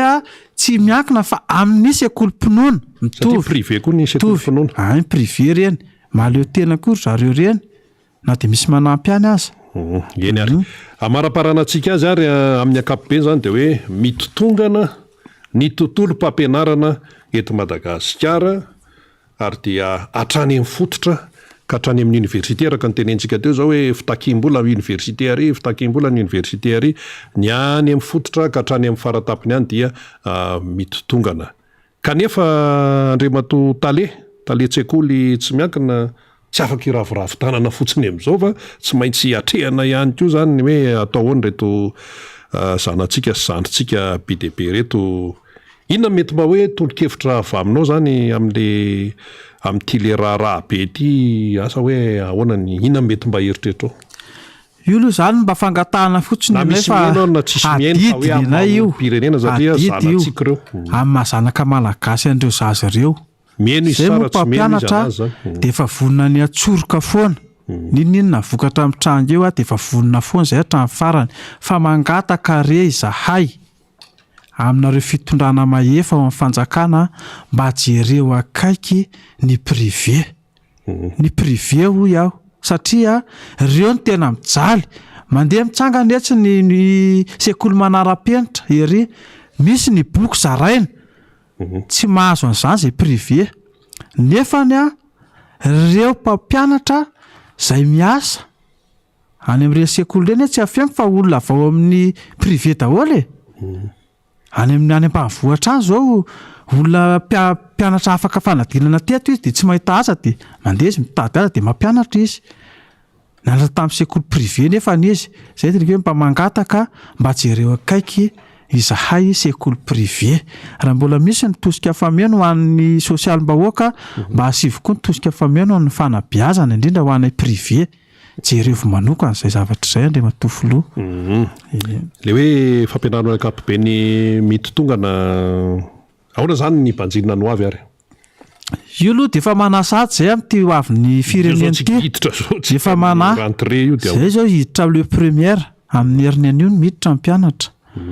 efa hita sahady hoe iena zany ny taux de scolarisation zany zao fandehany tena miena mihitsy satria na ny any amin'ny fanjakana raha mpianajana ka ny droit aloha ihany nefa jatradratrainy ary hoe gratuit maimaim-poana nefa ny mandoa droit ra-dalàna 7 ariary naloha amin'ny suzy zao misy zandriko mianatra ohatr'izay de 7 na aloha any amin'ny fanjakana io any amin'ny fanjakana areo le frame hoe mandoa clacré hoy zany aloha zany de efa tenena hoe politika daholo le izy ary eto moa zany tsy hoe fanala-baraka natao fa betsaka zavatra tena mahamenatra ao anatin'ny lafim-pampianaranao mba tsy tenenana fotsiny ao hoe misy fijerena tavan'olona ao misy hoe ianona mahasasa kokoa de aleo aloha tampianana vava ohatran'izay le izy ohatra ty fitakiana vacation ty tena tsafiana tena mafy ho mahazo anay vacation tokony avoaka alohan'ny fidirana kosa angamba mbangatana mba tsy sily hoe ilahatra eny an-dalambe indray mpampianatra hitaka ilay vacation nefa raha tsy nisy mpampianatra amin'ny privé tsy totosa ny fanadina tsy misy tsy satria mpampianatra fanjakana araka nefa voalaza teo hoe vitsikely eo ihany koa betsaka le retraite ao nefa maty de mpampianatra privé betsaka raha tahina fotsiny amin'ny mpampianatra fanjakana tao amin'ny LMA zay efa nisy 20 menada privé daholo zay fanjakana amin'izay tena vitsy de teo amin'ny 5 3,5% ngambaranisy. Eny ary tena farany ara tena marana antsika azy raha misy zatra mbola tsy voateny ko dia fotoana zao ndao ary. Amaranako azy zany a dia mangataka atsika mpampianatra rehetrarehetra manerana ny faritra Analamanga, ireo mbola tsy sitraka ny vacation nanomboka CEPE 2019, PPC 2020, BAC 2021. Mba aleo mba hiara-entantsika mba hahafahantsika mitaky ny tombontsoantsika. Raha mbola mety aminareo dia amin'izao fotoana izao koa ny eny amin'ny LM ny mpanao gazety namana rehetra efa eny dao efa niantso anahy teo dia tonga avy eny fa eny ny irasantsika rehetra ahafahantsika hoe zao ny dingana ataontsika manaraka manoloana fitakiana n'ilay vacation. Izay zany no antitra teriko ho anareo namana rehetra izay tsy nisitraka vacation. Eny ary mazava be zay isaorantsika Andriamatoa Andria Mahetra Mpanarivo ary nia Tony Michel na Monsieur Tony izay talitsekoly amin'ny sekoly tsy miankina izy na amin'ny sekoly privé nitondra an'izay fanasavana izay. Eny ary misaotranao omendalana ianao ary dia anjarantsika no mandray an'izany fa raha ohatra hoe diniantsika le izy dia tena mampalahelo ny tontolo mpampianarana sy ny tontolo mpanabeazana eto Madagasikara nefa tsy tokony zany le izy.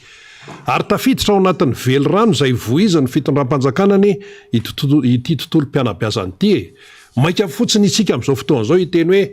maditra amin'ny mpianatra tsy maininina amin'ny mpianatra za hoe mafyloha matotompoko misy ny ankizy mafyloha dia resaka fanabeazana zany no mandeha amin'ny tsy falehany fa tsisy an'izany hoe ahoan'izany fanabeazana moa miainga ao an-tokantrano dia miainga ao an-tokantrano dia amin'ny sekoly dia amin'ny fiarahamonina misy le antsoina hoe toetra iny le lovaina avy amin'ny ray aman-dreny, lovaina avy amin'ny dadabe sy bebe sy ny razambe tany aloha tany, fa misy le toetra le hoe aki, zany hoe toetra izay ampidiriny ilay tontolo mpiarahamonina ao amin'ilay zaza. Dia rehefa tsy mandeha amin'ny laony ny fiarahamonina ny tokantrano ihany koa dia tsy gaga isika raha mirehefarehefa ny tontolo mpianabeazana eto Madagasikara. Dia miteny ny fitondram-panjakana hoe tsy misy krizy eto fa stabilité no ilaina. Ahoana moa no isiany stabilité ary ahoana moa no asahina amin'ny teny hoe tsy misy krizy? Tena kriziko vacation raha tsy voalohanao ny any amin'ny université any amin'ny faritra raha tsy réglé ny volako dia ahoana tsy hampisy krizy amin'izany? Raha mihena ny taux de scolarisation dia profo mitohaka amin'ny tendany fa misy krizy eto Madagasikara. Zay zany le izy. Ka inona no nahatonga an'le krizy? Nahatonga an'le krizy dia vokatry ny tsy fahaiza-mitantana, vokatry ny tsy fahalalana, fa dia taitaitra fotsiny eo amin'ilay andraikitra izay tanana eto amin'ny firenena dia izay no mahatonga an'izany rehetrarehetra izany. Dia ho lasa iondrana ny ivelany daholo hoe mpampianatra tena hoe elita eto Madagasikara vao taitritsika ary efa lasa izy amin'io efa fuite de cerveau tsy akijanona amin'izao fotoana izao. Araka ny tenenin'ny mpampianatra teo hoe tatsy Comore ny any Frantsa sy ny andretrany lasa dia ho aiza-tsony zany ilay mpianatra malagasy. Eny ary efa tonga eto namana faniry Razafy Manantany miaraba ny faniry dia tonga eto amin'ny fandarana miara-manonja. Efa nandeha moa zany teo resaka tontolo mpanabeazana mena sehatra lava satria hiditra amin'ny rentrée zany zao amin'ny herinandro ny ankamaroany sekoly privé ndao ary. Eny ary miarabanao rena sady misaotranao ihany koa miaraba namana teknisiana izay mandrindra ny fampitana ny sary sy ny feo miarabantsika rehetra ny ampitan-dranomasina ny eto atoerana ihany koa dia tsy hay ny tsy arabantsika ny namana mpiara-miasa ao amin'ny radio Mada izy telo menada Robena malala ary nomsa dia arabaina ihany koa. Ny kopakopa-tanana moa marobe ato fa ataontsika hoe ho singanina amin'izay azontsika rehetra ho alainy zany rehetrarehetra izany fa miavaka indrindra amin'ireo rehetrarehetra eo nandraisana itony taratasy itony dia avy any amin'ny bebe Claudine izany taratasy zany manodidina nanosy-patrana ity misy azy dia nanoratra mihitsy izy lava be nataony anaty valopetro zao le izy de nanoratra izy ny amin'ny raharam-pirenena de mifitipitiny ny arakaraka zay lafin-javatra zay ny zavatra tiany ampitaina zany. Anokanantsika fotoana ny hamakina zany de hitondrana lafim-panadiadiana ty soratra nalefa ny bebe Claudine ity taty amin'ny fandarana miara-manonja fa ho an'ny androany aloha zany dia isaorana izy satria de zava-dehibe ny fahafoizana fotoana tahaka izao mba ahafahana manoratra satria anjara biriky ho an'ny raharam-pirenena ny tahaka izao Rina Rabemananjara de akopakopatanana kokoa zany ho an'ny bebe Claudine na de fa ray aman-dreny ary izy dia tonga hatrany ary mitondra zay fomba fijeriny izay. Akoatr'izay dia ireny faneho-kevitra nataon'ireny mpampianatra ireny Rina dia maneho ny amin'ny hoe misy marary, misy krizy indrindraindrindra eto Madagasikara. Ny fanabeazana no resahantsika teo fa akoatra ny fanabeazana zay de misy lafin-javatra maro ihany koa zay marary eto Madagasikara ary ilazantsika ny misy krizy eto Madagasikara. Maro be zao zavatra nresahany teo ary ho an'le raha namana farany teo de ny tenany hoe mahamenatra le izy kanefa tsy hoe fanalana baraka ny atongavany eto fa zay misy ny tokoa le izy, misy zavatra tena makarary tsy zaka le izy de izay no mahatonga an'ireo olona samihafa mangataka ny vahiny ary mitondra ny feon'izy ireo amin'ny alalan'ny soratra tahak'izay naseho antsika teo amin'ny alalan'ny SMS, amin'ny alalan'ny afatra manokana na miafina zany am'ireny compte Facebook na ny page zay ifampiresahana amintsika ireny. De isika moa efa nanao fomba fiasa Rina Rabemananjara ny amin'ny hoe misy sokatra ho an'ny olom-pirenena rehetra ny fikambanana ny antoko politika ny miara-manonja ka raha ohatra ka mahatsiaro tenitsika fa misy zavatra tokony ho resahantsika dia malalaka amin'izany ny fandarina miara-manonja indrindrandrindra ho anao zay mieritreritra fa tena misy zavatra tsara ho ampitainao ka na olon-tsotra azy ianao kanefa manana etaeta, manana fomba fijery dia natokana ho an'izany ny fandaharantsika. Tsy mialonjafo zany ty fandaharantsika ty ary tsara ny manamarika fa tsisy lela vola zay aloha amin'izany fa ny fandavatenanao, ny finiavanao, ny fahasahinao no zava-dehibe. Fa rehefa tonga zay fotoana hoe andondonantsika ny fandaharan'izay dia miezaka mandrindra aloha zany ny amin'ny fomba fidirantsika eto amin'ny fandaharana izahay de rehefa mamea an'le hoe zao ary ny fandaharam-potoana mety dia manaraka an'izay fandaharam-potoana zay tsika fa mamaim-poana ny fomba faneho-kevitra satria zany raha teo ny everitsika Rina fa atidy manandraikitra amma hainao manjery zay mitondra fanabeazana satria tsika moa zany ao anatin'ilay ezaka hitantanantsika n'ity fandaharana ity de hoe mampahafantatra ny vaovao, mampahalala ny vaovao, mitondra fanabeazana ary mitondra fandalinana sy fanadiadiana, informer, analyser, éduquer, zany rehetrarehetra zany de ataotsika atao anatin'ity fandaharantsika ity. Ka ohatran'le teo zao raha ohatra ka tsy misy le sehatra ohatran'izao ahafahan'ireny mpampianatra eny amin'ny sehatra tsy miankiny ireny zay manabenjaza malagasy satria isika rehetra tsy voatery tany amin'ny tontolon'ny fampianaram-panjakana no nianatra fa misy ihany koa tany amin'ireo hoe fampianarana zay tsy miankina amin'ny fanjakana dikan'izay tsy maintsy mitambatra ny rehetra mitondra fanabeazana, mitondra fahalalana, fampianarana ho an'ny zaza malagasy. Ka raha ohatra zany ka misy mizana tsindrinila fa ny eo anivon'ny miankina fanjakana ihany mahazo tombony nefa fanabeazam-pirenena no eritreretinao atao dia mandringa zany le tontolo ny fanabeazana ary ny ho avy mihitsy ny manahirana ao anatin'izany raha zany de zay no mahatsara n'le hoe misy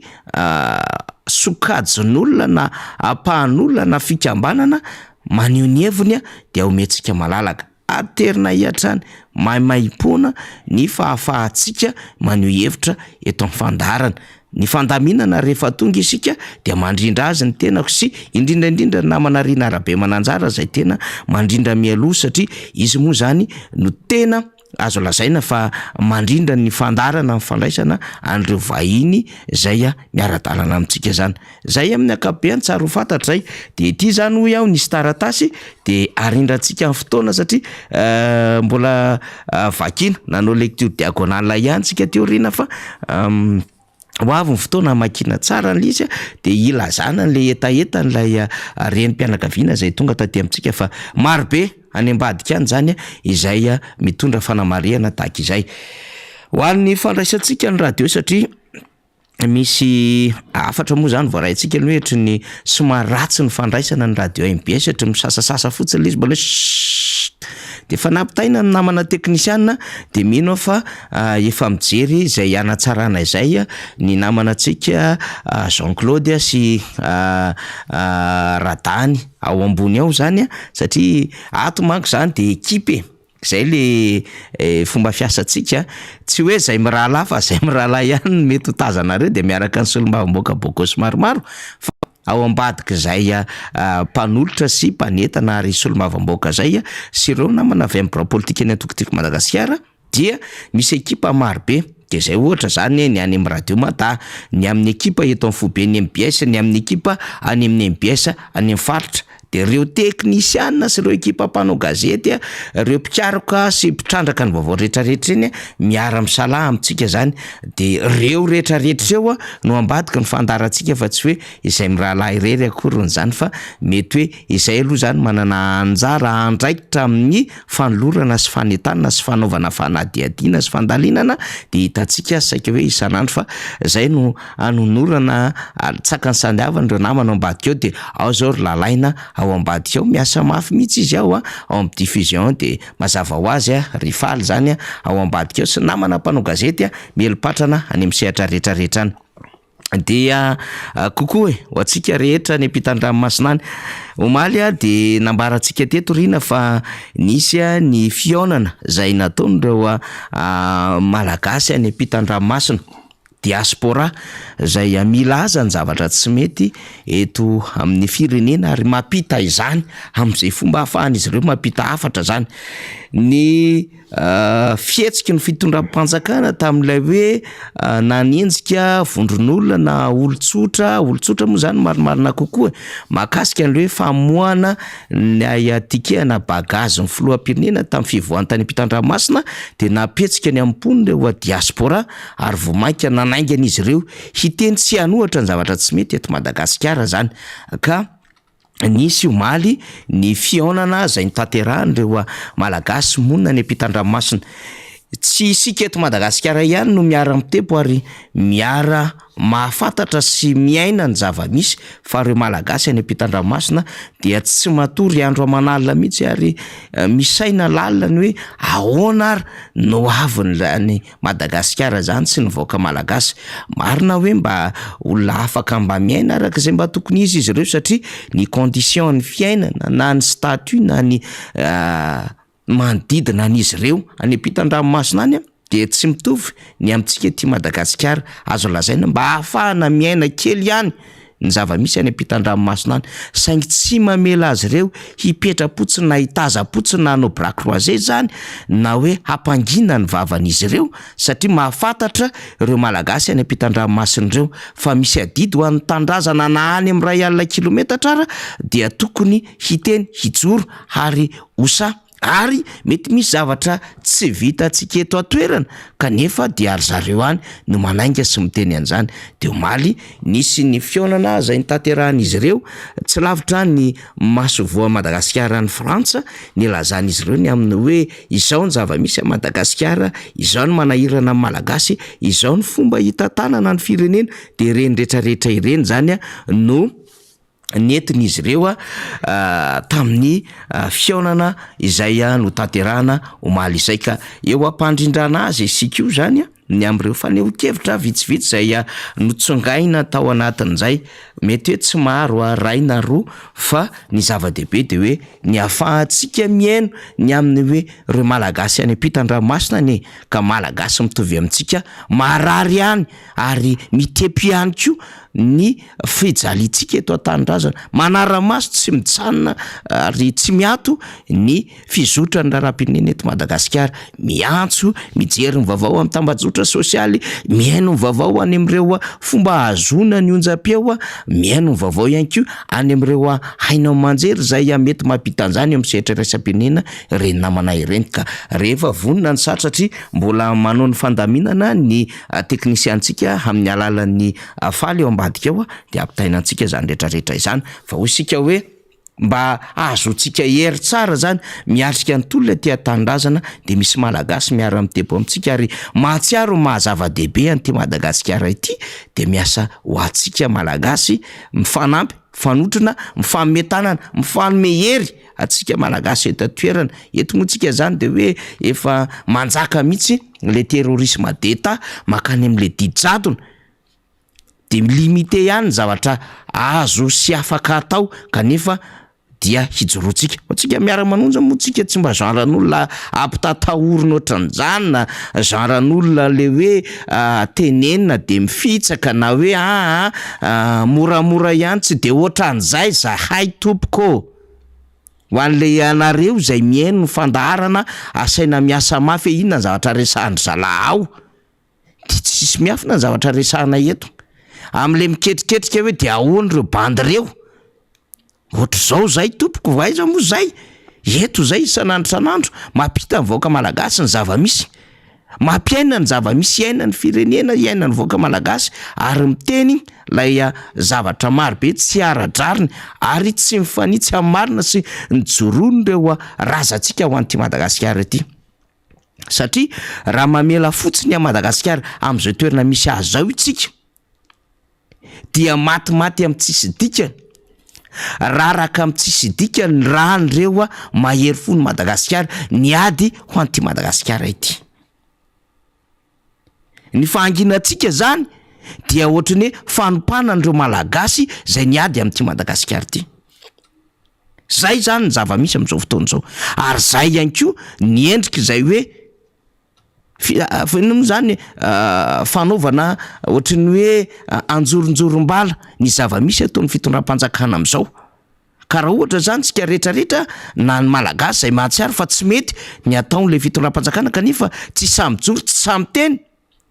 de isika hoe laezaka nataon'le malagasy tany aloha tany amin'ny fahagola reo taolo ary reo malagasy rehetra niady ho an'ity tolo Madagasikara ity rina no heveritsika hoe tsy niavintsika mihitsy niezaka de tia andeha lavitra be mihitsy azy zany any am'ireo mpanjaka niady ho amin'ny tombontsoa Madagasikara sy arovana an'ity Madagasikara ity sy ny vahoaka malagasy. Tia andeha lavitra zany am'ireo hetsikimpikambanana rehetra zay noforonindreo malagasy vonina hiaro an'ity Madagasikara ity. De tsapantsika tsara rina atao rinan'ny fanjanahantany. Zany namelohan'ny fanjanahantany ary niady ny atao. Ny seseny ny fidiran'ny anglisy teto Madagasikara, ny fidiran'ny frantsay teto Madagasikara ary namaky ny tany amin'ny atsinana nosy fa tsy tafavoaka tany mihitsy de niodina tany andrefan'ny nosy ny frantsay. Fa betsaka ny raha malagasy latsaka tamin'izany fotoana zany. Nisy malagasy baboanady, nisy malagasy no andevozina, misy malagasy natsipy an-dranomasina, misy malagasy zay nalevina velona nandritrin' zany vanim-potoana rehetra zay niarovana an'ity Madagasikara ity. Ary misy malagasy aza no ezahana mihitsy namonona ny anarany teo anatrehany tantara zay nijorony za malagasy zany. Fa rehefa dingantsika ny tantara zany hoe tsy manamaivana ny tantara tany aloha tsika fa tehiteny ny aminy hoe teto amin'ny vanim-potoana satria rehefa mijery manko tsika rina ny vanim-potoana zay hiresahana ny tantara Madagasikara de teo amin'ny 500 matetika no voaresaka. Fa afaka mandeha lavitra tsika hoe inona ny zavatra niainan'ny Madagasikara sy ny fomba nitsanganany za Madagasikara zany mialohan'ny taona 500 dia samy mba miezaka mamaky ny tantarany rehetra de mba mahatsapa sy mahita ihany am'izay manana raky tsara, raky tahiry. Reo boky maro samihafa miresaka tamin'ny hoe nisy andihana malagasy tany amin'ny fotoana vanim-potoana mbola teny tsy soratra, niezaka ny fanaja, niezaka natsapa sy niaro amin'ity Madagasikara ity de mivondrona isapoko tany, mbola tsisy foko tany tan'izany.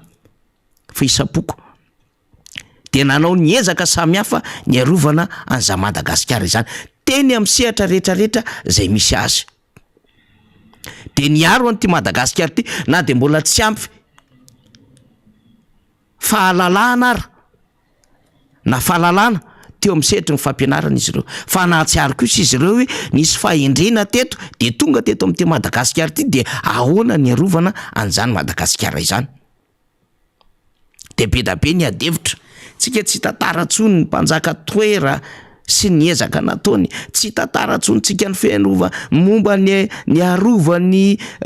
ry Andremisara Efada am'zany tanàna tsika zany tsy tantarantsika hoe ahoana ny foronan'zany fokotany be misatra zany ahoana ny tsanganan'zany Sakalava ny Menabe Sakalava ny Boina Sakalava any am'zany toerana avaratry ny nosy zany fa nisy firaisakina fiombona nangeza be teraka tamin'izany fotoana androany fa rehefa resy tosika tsika tamin'ny fanjanahantany de tsy maintsy misy malagasy mitsangana foana teoriana de zay le ny atsapahantsika any Rainy Songombe Rabezavany Rabozake sy ny sisa tamin'ny alala Menalamba le Menalamba tsy hoe menamena ny lambany fa le tolona nataon'izy ireo mihitsiny le niady tany amin'ny sehatra nentin'izy ireo mihitsiny le tany amin'ny faritra Vonizongo le tany amin'ny faritra misy amin'ny Mandriadrano le tany akaikina Tsianaka le tany Atsinananosy rehetrarehetra tany de le niafina niditra tany naty lavabato sy ny sisa de le mandeha ditongotra lavitra de mikaroka misy an'ireo vazaha samihafa de leia tratry ny vovoka de iny ny anasongadinana hoe Menalamba zany satria manao an'le akanjo fotsy zany fa taorinan ireny nisy mbola malagasy na de voasambotra ary izy ireny ary nisy tantarany somary mifandraisany tamin'ny Père Jacques Berthier zany tany amin'ny faritra Ambiaty be iny marobe fa te andingadingana kely fotsiny avy taty aoriana nisy ny Jiny nisy ny Panama taty aoriana nisy ny Sadiava nisy ny VVS tonga taty amin'ny MDRM fa zao mbola mijoro foana ny malagasy ary miseho amin'ny endriky ny vanim-potoana samihafa ny joroany rina sy arovana an'ty Madagasikara ty de sombony am'zany isehoana eo anatin'ny vanim-potoana izany ny joroantsika eto amin'ny miara-manonja am'izao fotoana zao zay rehefa mijery ny pratika politika ny fitondram-panjakana sika rehefa tena miaina ny zavatra resahan'le fitondram-panjakana sy fomba hitantanany an'le firenentsika sy ireo olona rehetra manodidina azy sy le traitement am'ilay malagasy sy le fomba hametrahany amin'ny Madagasikara mihitsy amin'ny toerana misy azy eo amin'ny sehatra resam-pirenena de ositsika non hijoroany ty Madagasikara ty fa tsy possible zao zavatra miseho zao zay sombony zay zany ny hijoroantsika ka aza malahelo tsika aza mitaraitana mepaka aza mety kivy fa parcours be da be ny nandehana ny Indira Gandhi rehefa nitolona izy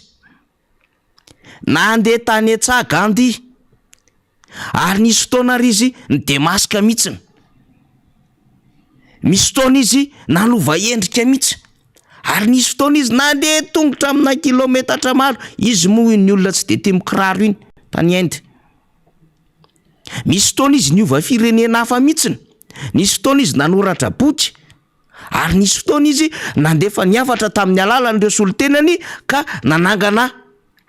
vondron'olona hiady ho an'izany tanànan'izany fa finalement nandresy Gandhi tao anatin'ny vanim-potoana nandehanany sy nanaovany an'izay tolona zay Mandela tanora tao anatin'ny ANC nianatra momba ny lalàna fa rehefa mifandona tamin'ilay fotsy hoditra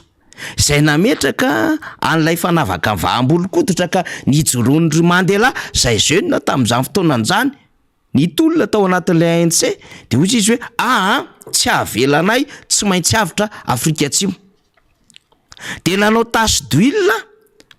ny ekipan'ny tanora ANC zay efa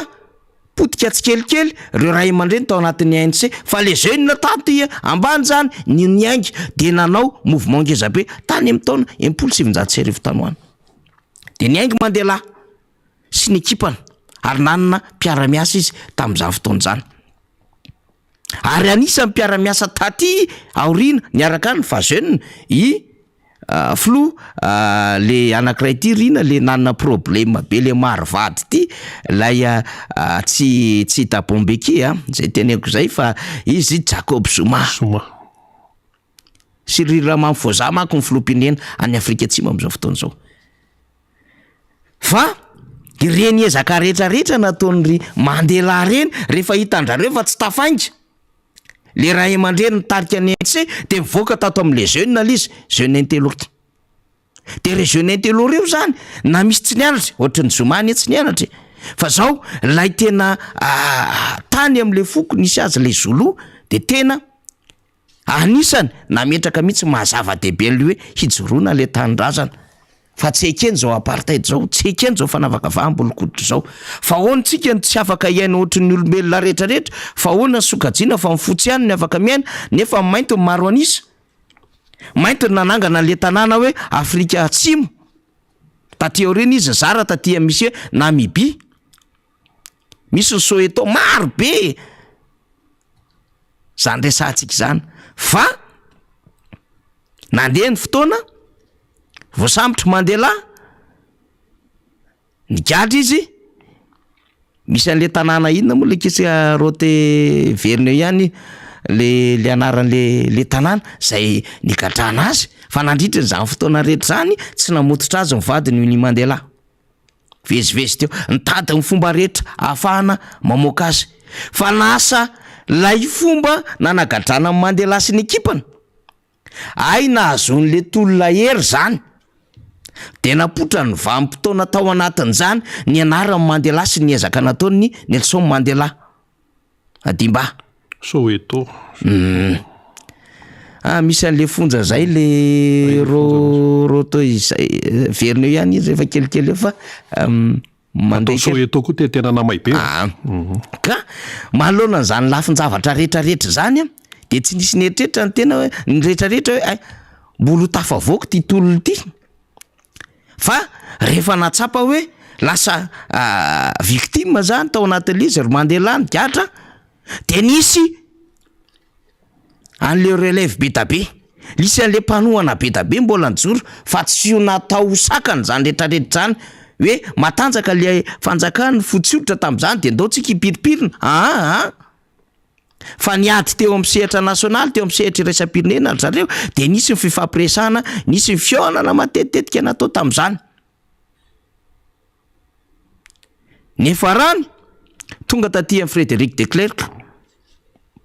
tsy maintsy namototra amin'ny Mandela, tsy maintsy nampiseho an'le endriky le fampihavanam-pirenena tany Mandela. Zay manko le adevitra io hoe le réconciliation nationale concept sauf africain na afrikanina tatsimo. Fa misy lesona azo raisina ihany izy miainga tao amin'le grand pardon de le vérité. Tsy maintsy niara-nanaiky an'izany rehetra tany Afrika Atsimo hoe inona ny vérité. De sarotra ny nandray an'izany fa zay le concept, zay le niombonana. De rehefa mifanaraka indrindrandrindra de Klerk, eny ary walamo manotanàna, avoaka Mandela nirahana tamin'ny sehatra raisam-pirenena zany. De rehefa navoaka Mandela natao fifidianana lany filoham-pirenena afrikanina tatsimo Mandela. Problème n'izy sy niny Mandela ndray afiny satria le raha matokoa moa taty aoriana tsy nahazaka an'le hoe elabe tany le Ramose. De nanana an'ilay fiainany manokana izy taty ambadika, tsy idirantsika zany. Fa zany koa nefa teraka tao anatin'ilay rivotry ilay fitsimbadiany zao tontolo zao rehefa rava ny firaisana sovietika sy ny rindriny Berlin rina rabe mananjara. De nanova rivotra zao tontolo zao de anisan'izany lay fivoahan'ny Nelson Mandela. Ka raha ohatra zany raisina hoe tany amin'ny taona 1970 nanodidina tany hoe betsaka ny maty tao Afrika Atsimo tamin'ny alan'ny ANC, jeune ANC reo nisy nigadra de hoe iraviravy tanana ve fa tsy hitolona, fa tsy nampempotra andrareo zany fa azo ny fandresena dia rava ny fanavakavaham-bolokoditra de tadio tsara. Rehefa niatrika Coupe du Monde tamin'ny baolina lavalava ny afrikanina tatsimo zay nisy fotsy sy mainty hoditra tao anatin'izany dia tonga Nelson Mandela nanokatra an'izany satria anisany betsaka fotsy-hoditra tao anatin'izany ekipa izany tamin'ny voalohany fa lasa nitambarana le izy de lasa nahazo amin'le sehatra iraisam-pirenena de fantatsika tsara mihitsy ny toerana anisany Afrika Atsimo teo amin'ny tontolon'ny baolina lavalava ohatra zany resahako zany hoe misy parcours be da be andehanana fa rehefa tonga vanim-potoana misy fandresena mipotra ao fa tsy mampitaretana mepaka fa zao rehefa manao zavatra amin'ny voalohany manomboka ihany ny sarotra fa rehefa teorina iny mezanao fotsiny tam'izay vao nanomboka any ohatran'izao ny zavatra nandehananay iny galère iny zany lasa imezanao iny lasa mivadika amin'ilay resaka hoe anekdotina fimezana izy tam'izany ohatran'izao ny zavatra nenenay nanao ohatran'izao zay nanao ohatran'izao zany satria ohatran'izay mihitsy le lalana rehefa miatrika tolona fa mivoaka mpandresy ianao lalany Che Guevara nandeha taty Bolivie tany Argentine niona tamin'ny Fidel Castro ary nitondrany an'le foto-kevitra ngezabe an'le miady amin'ny tsirarina de nafantaran'olona an'le guérilla Che Guevara fa nisy fanampiana marobe netiny Che tao anatin'izany adevitra rehetrarehetra zay nipotrany zany mety tsy hoe nitondra fandresena be izy taorina ny samborana azy zay tsy namelan'ny tafika vahiny raha tsy azo i Che Guevara na de nandeha tongotra amina kilometatra maro ary nampandry tany na tanàna maro tany Bolivie tany amin'ilay tanàna nresantsika tany Argentine nandeha tany misy taona ry izy nandeha tany Peroa fa taty aorina le ezaka sy le tolona rehefa betsaka ny nanao ina moa zany nanao boky nanao fanadihadiana momba ny tantaran'ny Che Guevara de hoy izy ny olona ay ve izao natao hoe endriky ny tolona de lasa symbole ary ny marika rehetrarehetra eto Madagasikara manerana an'izao tontolo zao de lafo vidy rehefa eo an-trany ny sarin'ny Che Guevara satria lasa misy endriky ny tolona zay nafinaritra ny olona vokatry ny fikarohana samihafa nandeha tany ambadika tany ary nisy foto-kevitra ny zarain'ny Che Guevara tany amin'ny tanàna rehetra zay nandehanana ny hafa na nitsoka nandeha tongotra na piasa fitaovam-piadiana nanana ekipa maromaro niatrehana an'izany tolona zay nataon'izany mety amin'ny endriny hafa kely nitondrany azy fa tsaroan'ny olona taty aorina hoe ay tena marina le zavatra nijoroany ty Che ty mety ho sarotra le izy fa misy filohana fandresena victoire ao ambadiko zany rehetrarehetra zany pour vous dire fa tsy misy zavatra tokony hampiasa sainatsika na hampiroro sainatsika miatrika tolona am'izao fotoana zao endurance io conviction io détermination io fa mitondra any amina victoire io tôt ou tard mety misy zavatra marobe lalova ampitolona eny amin'ny lalana rehetrarehetra eny mety nisy namana mpiara-mitolona tamintsika nodimandry ewi professeur James Saratsima maître Olala va de matera Elsoa Antoliary nisy nitifitra misy namana sasany gadra zay mpiara-mitolona amitsika ary Nidoni misy namana sasany natsona amina raharaha-pitsarana amina fomba faneho-kevitra miseho daholo zany rehetrarehetra zany ary misy namana sasany mety victime amina resaka fitoriana fa tsy mifanalavitra an'le tolona tao tahaka ny Clémence Ararinirina intsivony toriana teny amin'ny tribunal miseho amin'ny endriny be da be zany le endriky le tolona mandeha sy le zavatra andalovanao anatin'izay tolona zay mety misy faneho-kevitra tsy azontsika ny rariny sy nitsimitsiny ka tsy azona fahazon-dalana mijoro maneho an'izany mety nisy endrika fisamborana tena nelanelany teny ary nisy zany. Ary misy ny sasany mety namoana mandat d'arrêt international, misy sasany nangatahana demande d'extradition be da be, niendrika ny seholy le antso-jay fa reny rehetrarehetra reny sa fe parti Anatolo zany, efa niaina ny rehetra nandalo teo zany. Fa nefa ran'io raha tsy ohatran'izay le izy tsy matsiro, tsy hoe misy fahafatesana ny titsika tenenina, fa miaina amina zavatra ohatran'izany hoe zay le tolona zay le hijoroana manoatra zao, zay le hijoroana ohatr' zao hoe non, vo maikara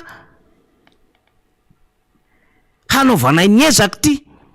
vo maikara hijoroanay ty ary tsy hamelanay ty. Satria hoy isika raha ohatra tsika am'izao situation misy a Madagasikara zao, fiteniko matetika ne critique chaotique, difficile, délicate, de eo tsika anao bras croisé de mitsetsetsa fotsiny de hoe ka inona raha tsisy ninina azo atao tsony, de isika hoe sady complice tsika no manao tsinitsinina ny ezaka nataon'ireo malagasy ritra tany aloha tany zay nandany fotoana ho an'ity Madagasikara ty, ny tolona ho an'ny Madagasikara. De am'izay lafo ny foto-kevitra zay no mbola hanaovanay raha tokony izy manko de mifamadika tsika io. Rina ianareo mi-encourager anay isaorany zany ary raisiny zany, ary betsaka izy ao raha izany ray aloha zany de saoranay aminareo any amin'ny afatra isana amanjatonjato ny isan'andro zany, ny fakasitrahana, ny encouragement, ny amin'ny fakaherezana, misy ara-mizara vaovao samy hafa misaotra tompoko reny de zezika ahafahanay miainga hatrany. Fa zay koa manana devoir i-encourager atsika mpitolona rehetrarehetra, atsika tia tandrazana satria mahafantatra fa tsy mora ny zavatra iainina am'izao fotoana zao. Ka tsy niady atsehana androany zany zay mety mampitolofoka na mety hoe hiarany tsindry ny tsy hijoroana raha pitso, tsy zay le izy. Fataro ny tantara ny Hariri, vetivety Rina, famille Hariri, le nisy ny tifitra Rafika Hariri sy ny sisa. Fataro ny tantara ny Benazir Bhutto tany Pakistan, niady tamin'ny Perzev Musharraf. Tsika eto manko Rina sady miezaka foana mitondra ny tantara marina. Jerevo ny zavatra hijoroan'ny UNITA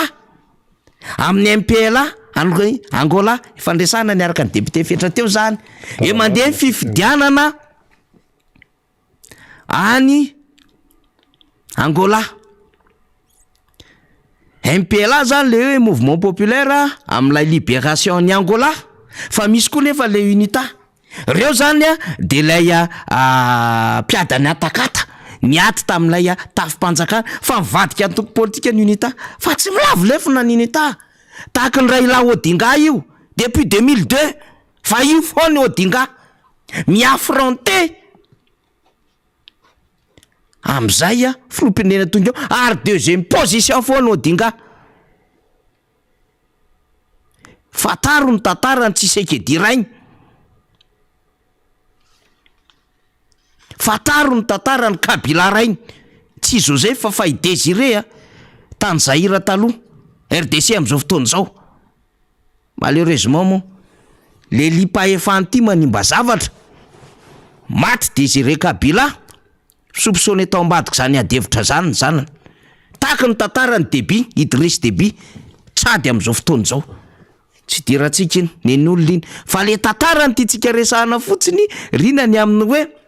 mety misy galère io misy zavatra be da be lalovana io mety misy fandanim-bola samy hafa eo mety misy fandanim-potoana eo, mety misy faharavam-pananana ao anatin'izany tolona rehetrarehetra zany. Fa ao ambadika iny ianao misy fandresena manangasanga tsy lavitra an'iny. Zany io zavatra andehanantsika io, de efa mahitsitsika zany zao Rina am'izao fotoana zao. Angonitsika daholo le izy. de mahititsika lalan-javatra atongavany any am'izay efa tazantsika io le izy tsy lavitra ka plus le izy tazana tsy lavitra le fandresena ohatra ny ianao le makany majanga efa tazanao le jiro fa mbola mandany adiny ray sasany voatonga any ianao io le tanàna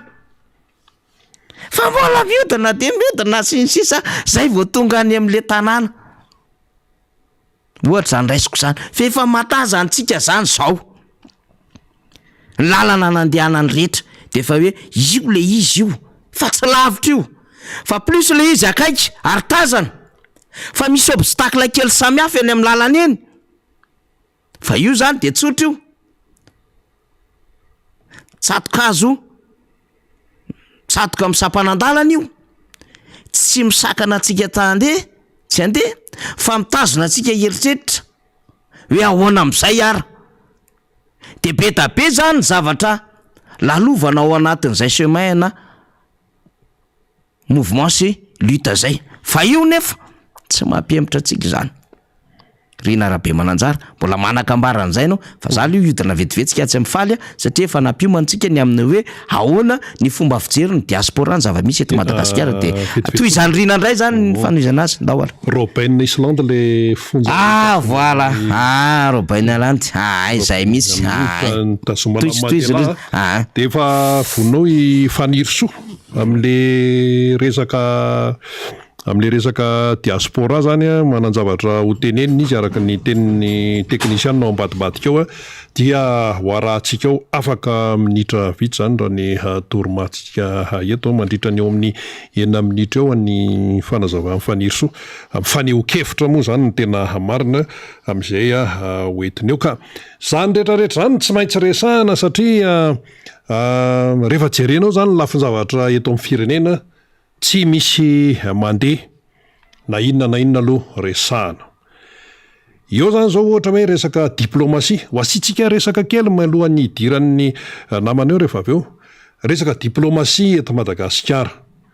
de hoe hoavy ny volana septambra de ifampidinika indray ho ny frantsay sy ny malagasy ao anatin'le commission mixte hony resaka îles éparses ho avy zany io septambra io de amin'ny septambra koa ny fivoriam-ben'ny assemblée générale Nations Unies de zao le fanontaniana mipetraka inona no teneniny mpitondra malagasy manoloana an'ireo zavatra ngezabe ireo iteny ve any amin'ny assemblée générale Nations Unies hoe tsisy crise any Madagasikara iteny ve any amin'ny assemblée générale Nations Unies hoe tena efa mandeha mihitsy ny fampandrosoana any Madagasikara nefa iraisam-pirenena atao nananaty manana ny données rehetrarehetra détaillé miaraka amin'ny chiffre be dia be izay milaza fa ratsy ny résultat mpampandrosoana eto Madagasikara andeha ny hoe fivoriana any Frantsa amin'ny resaka hoe commission mixte momba ny îles éparses inona no tenenina any inona no teneniny solotena malagasy any amin'io resaka io zay zany no fanontaniana dia rehefa jerenao le izy ndeha aloha tsika resaka ny îles éparses indray diozy indray zao ny sasany hoe zay indray le îles éparses fa inona ihany zany io tsy inona mbola tantara mitoy dia ny zava-misy de zao isika iresaka any momba an'io nefa dia miteny zany ny mpitondra fanjakana vao aingana vao tao anatin'ny 7 ora raha ela indrindra miteny ny fanjakana malagasy hoe isika tsy manana tafika hoe nde ohatran'ny rosiana ka hoe nde anafika ka hoe iatrehana ny frantsay akana ny îles éparses fa tsy maintsy amin'ny alalan'ny fampidiniana raha amin'ny alalan'ny fampidiniana ary de tokony ho fantatsika fa zao ny fipetrany efa fantatry ny frantsay tompoko fa maharefo ny diplomasia malagasy efa fantany meloa zay efa fantany fa maharefo ny diplomasia eto Madagasikara amin'izao fotoana zao dia hoe commission mixte tsy ny sisa de any izy zany no mipasipasiko indray frantsay nefa efa nametraka toby ao amin'ny îles éparses ao efa misy pistana fiaramanidina ane amin'ny îles éparses io de efa niteneny izy hoe tao toeram-pikaroany efa niteneny zavatra rehetrarehetra zao ary ny filoha frantsay mihitsy nyteny hoe ici c'est la France ozy ny azo nataony tonga aloha zany hoe tonga de dona be avy any ambadika any no nataony frantsay satria fantany fahalemeny ny diplomasie malagasy de io arirarirana am'resaka hoe commission mixte commission inona no atenainao amin'io fa raha ny tokony ho izy anie de hoe tonga de miteny zany ny mpitondra eto Madagasikara hoe anay io atao tiany anay fa zay commission mixte mbola ivory any Frantsa de ozy izy nitera tamin'ny malagasy hoe inona no atenaina am'zany satria ianao efa fatany ny fahalemenao zany amin'ny resaka tontolon'ny diplomasie zay no fipetraka io raha io de tsy an-daniny satria ny mpitondra am'izao fotoan'izao zany manana n'le eritreritra foana hoe zay zavatra nataony teo aloha de anyny teo aloha zany fa nay zao efatra any président Didier Ratsiraka nefa niezaka mafy tamin'io hoe Ilse Parsio dia taty amin'ny fotoana nitondrany ny président Marc Ravalomanana efa mazava tsara ao amin'ny Nations Unies efa misy mihitsy ny résolution navoaka ny Nations Unies hoe any Madagasikara satria io misy droit international leo misy resaka hoe faritra masina ohatra fotsiny zao ohatra tsotra de tsotra hoe i Mozambika sy Madagasikara ianarana ny mpianarana zany hoe 400 kilometatra manelanelana ny Mozambika sy morontsiraka Mozambika sy morontsiraka Madagasikara raha 400 kilometatra zany ny 200 kilometatra zany avy any Atsinanana de any Mozambika faritra masina Mozambika ny 200 kilometatra zany manakaiky aty Madagasikara aty amin'ny andrefana de any Madagasikara zay le 400 mizara roka raha hoe faritra masina zany de ny lalàna iraisam-pirenena efa miteny zany hoe any Madagasikara ireo Îles Éparses io fa tonga de tsy rarahin'ny frantsay zany fa hoe faleovatena politika naveriny fa ny Îles Éparses atao anatin'le hoe faritra ekonomika spesial tsy naveriny ary na io nosy Sainte-Marie sy nosy be io raha tsy taty akaiky ny tany be Madagasikara fa tany ananana tany akaiky ny hoe Île Glorieuse sy ny Jean Donova tany efa lasany koa io fa lizy moa zany aty akaiky ny tena hoe tany be Madagasikara ary nosy be ry nosy lava ary nosy mitsy de tsy tanzena tao fa reritaria lavidavitra teria tonga de nobodony fotsiny zao de hoe commission mixte hoy commission mixte inona no atenaina am'zany satria le diplomasie malagasy fantatra ny frantsay fa marefo ny teo aloha nefa ny mpitondra teo aloha ny président Ratsiraka ny président Ravalomanana nefa nanao ny aintsio zavatra mihitsy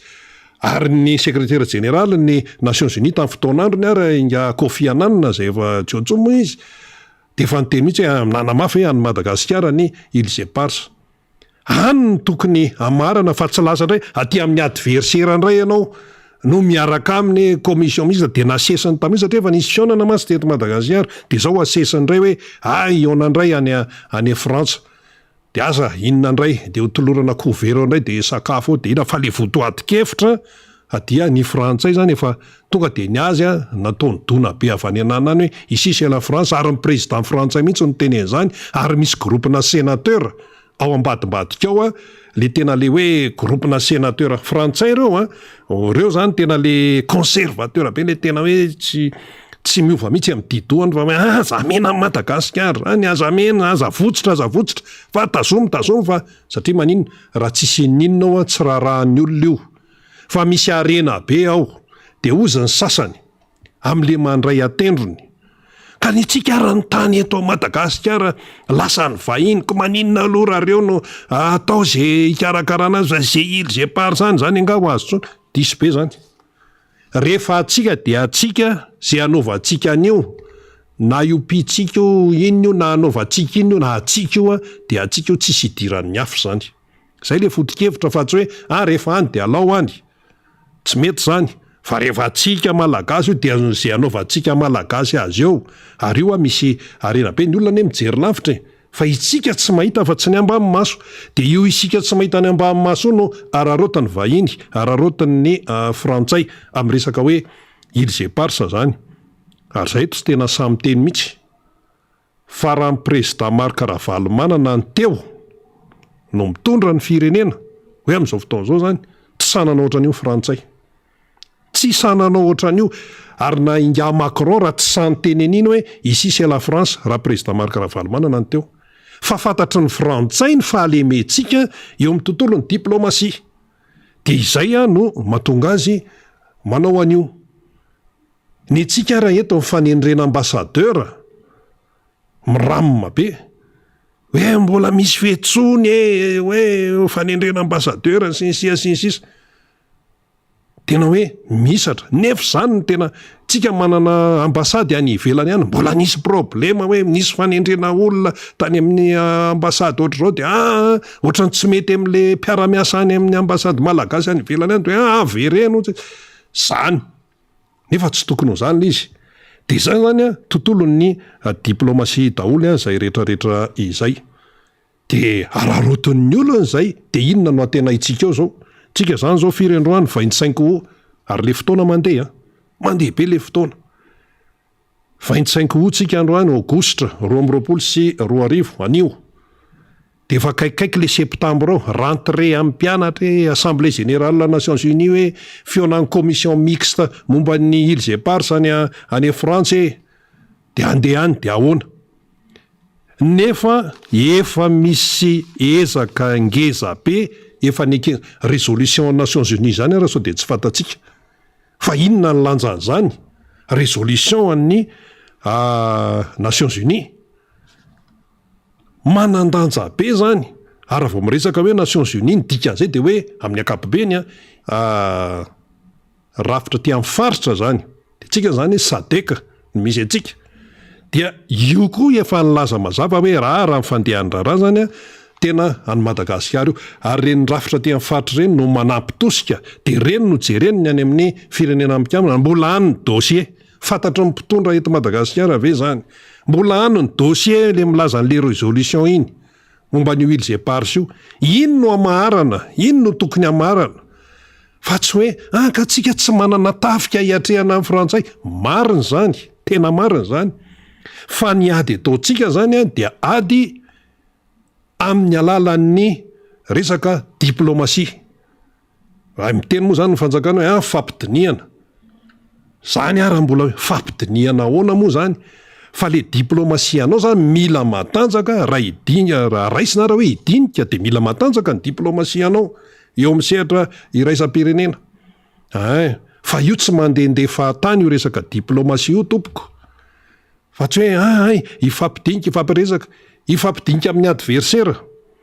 tsy hoe misy hoe fanambaniana akory zany amin'ny hoe resaka hoe firenena hoe manambany ny firenena frantsay tsy zay fa resaka hevitra sy mampavesatra ny hevitra ao zany no azahoanao mandresy zany amin'ny tony resaka tony ary misy ny tena atao hoe ady amin'ny resaka diplomasia de eo zany ny fahaizanao ianao zany tsy maintsy matanjaka amin'io sehatra io fa tsy hoe mandeha fotsiny am'izao ka ny olona tsy hijerenao fotsiny am'izao ka na ny fanendrena ambassador raha tompoko misy dikany daholo ary voadinika daholy de rehefa tsapany olona ianao matanjaka amin'ny resaka diplomasia dia azo antoka ianao fa ho tonga any amin'ny tanjona zao raha mifanontaniana mba ho afaka manome fotoana raha ve zany ny mpitondra eto Madagasikara hoe am'izao daty am'izao taona no azahoantsika iverenan'io îles éparses io amin'ny malagasy zay mifanontaniana petraka amin'ny malagasy am'izao fotoana zao atsika malagasy io ny adversaire anao ve no anaovanao négociation ny firenena mikambana tokony any ianao mandeha fa tsy ary amin'ny frantsay zay adversaire anao ary le commission mixte mantsy nivoaka tao anatin'le hoe fiona ny mpitondra frantsay sy malagasy de ino ary nataony aty amin'ny Nations Unies fa mety ozy indray Nations Unies reo ary zareo efa fampiresaka hoe eo ary zareo fa miresaka fa le izy ny dossier efa ao amin'ny sadeka any amin'ny Nations Unies ny tokony atao zany de tokony hoe mandefa olona ndray anetsiketsika an'ireny dossier îles éparses ao amin'ny Nations Unies reny satria io ny rafitra faratapany ny frantsay any misalegy atao anatin'le izy fantany io any amin'ny Nations Unies io fantany io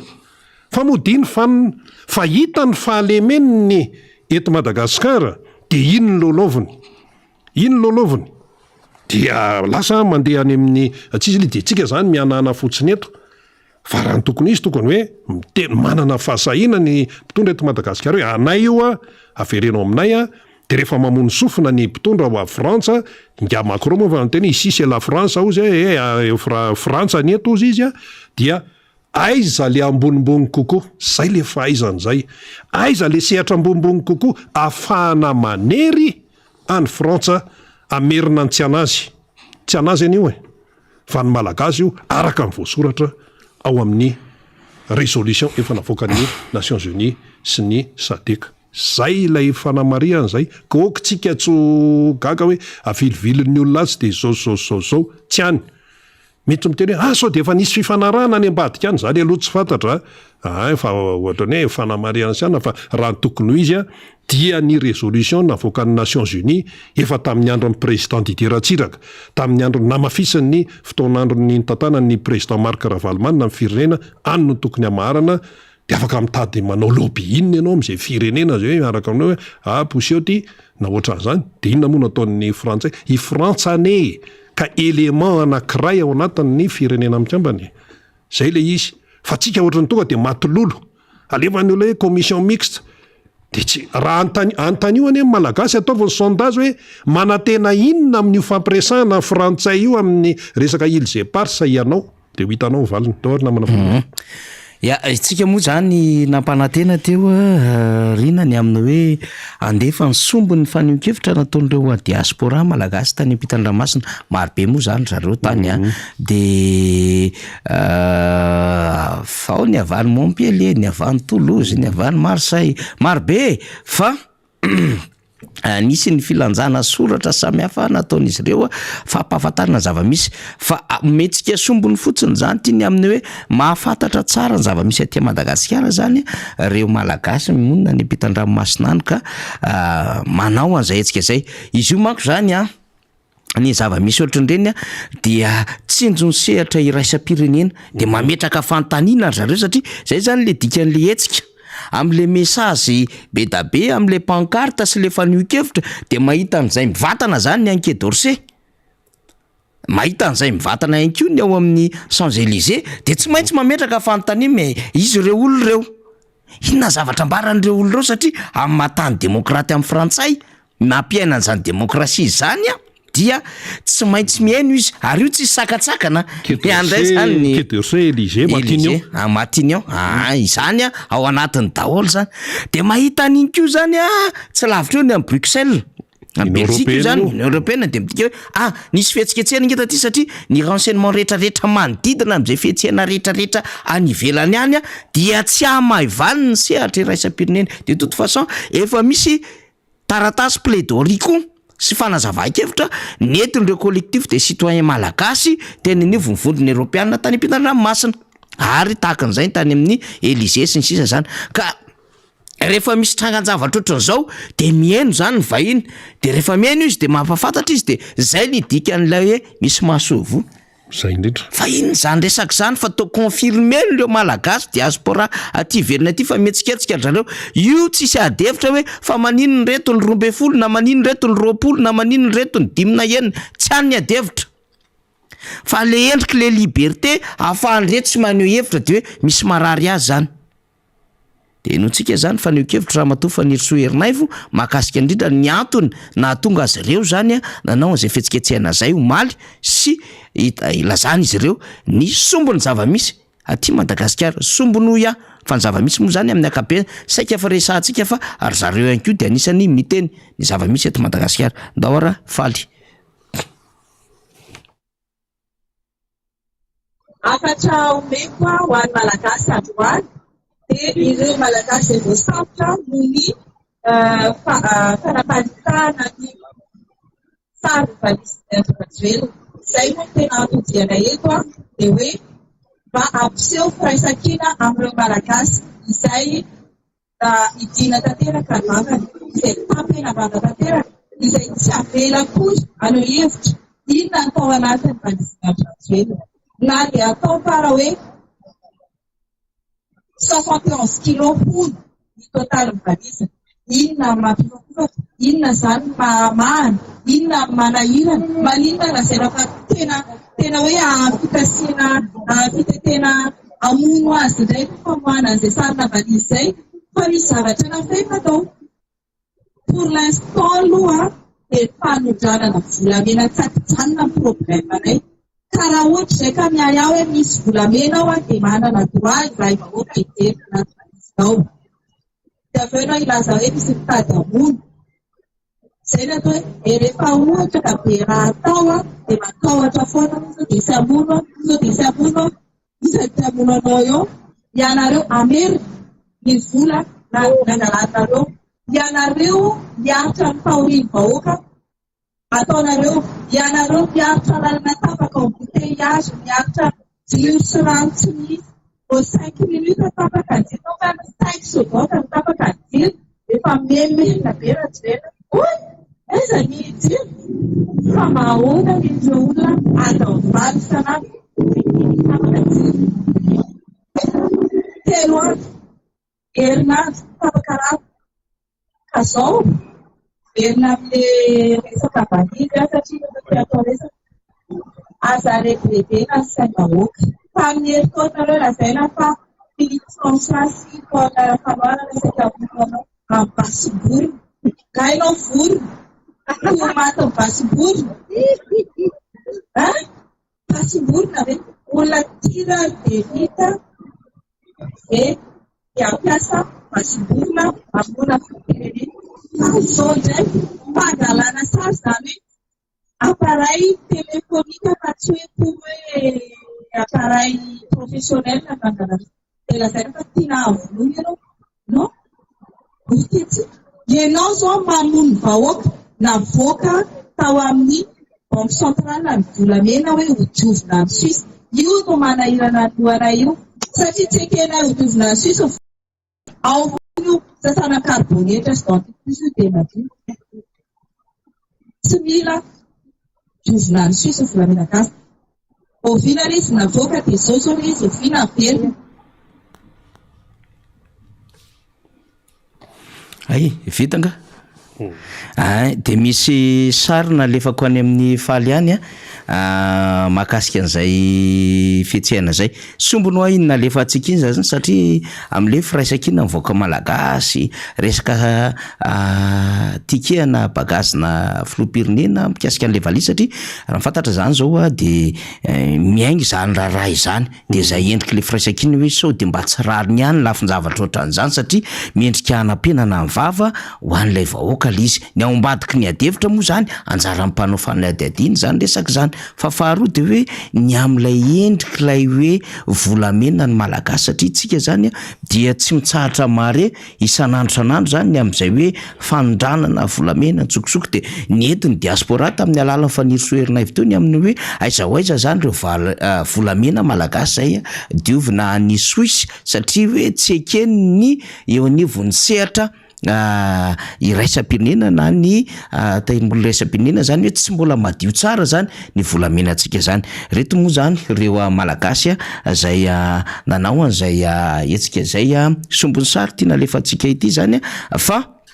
etintsika ilazana ny amin'ny hoe tsy rery ny eto an-tanindrazana fa misy an'ireo malagasy any ampitan-dranomasina zany miresaka ny zava-misy eto Madagasikara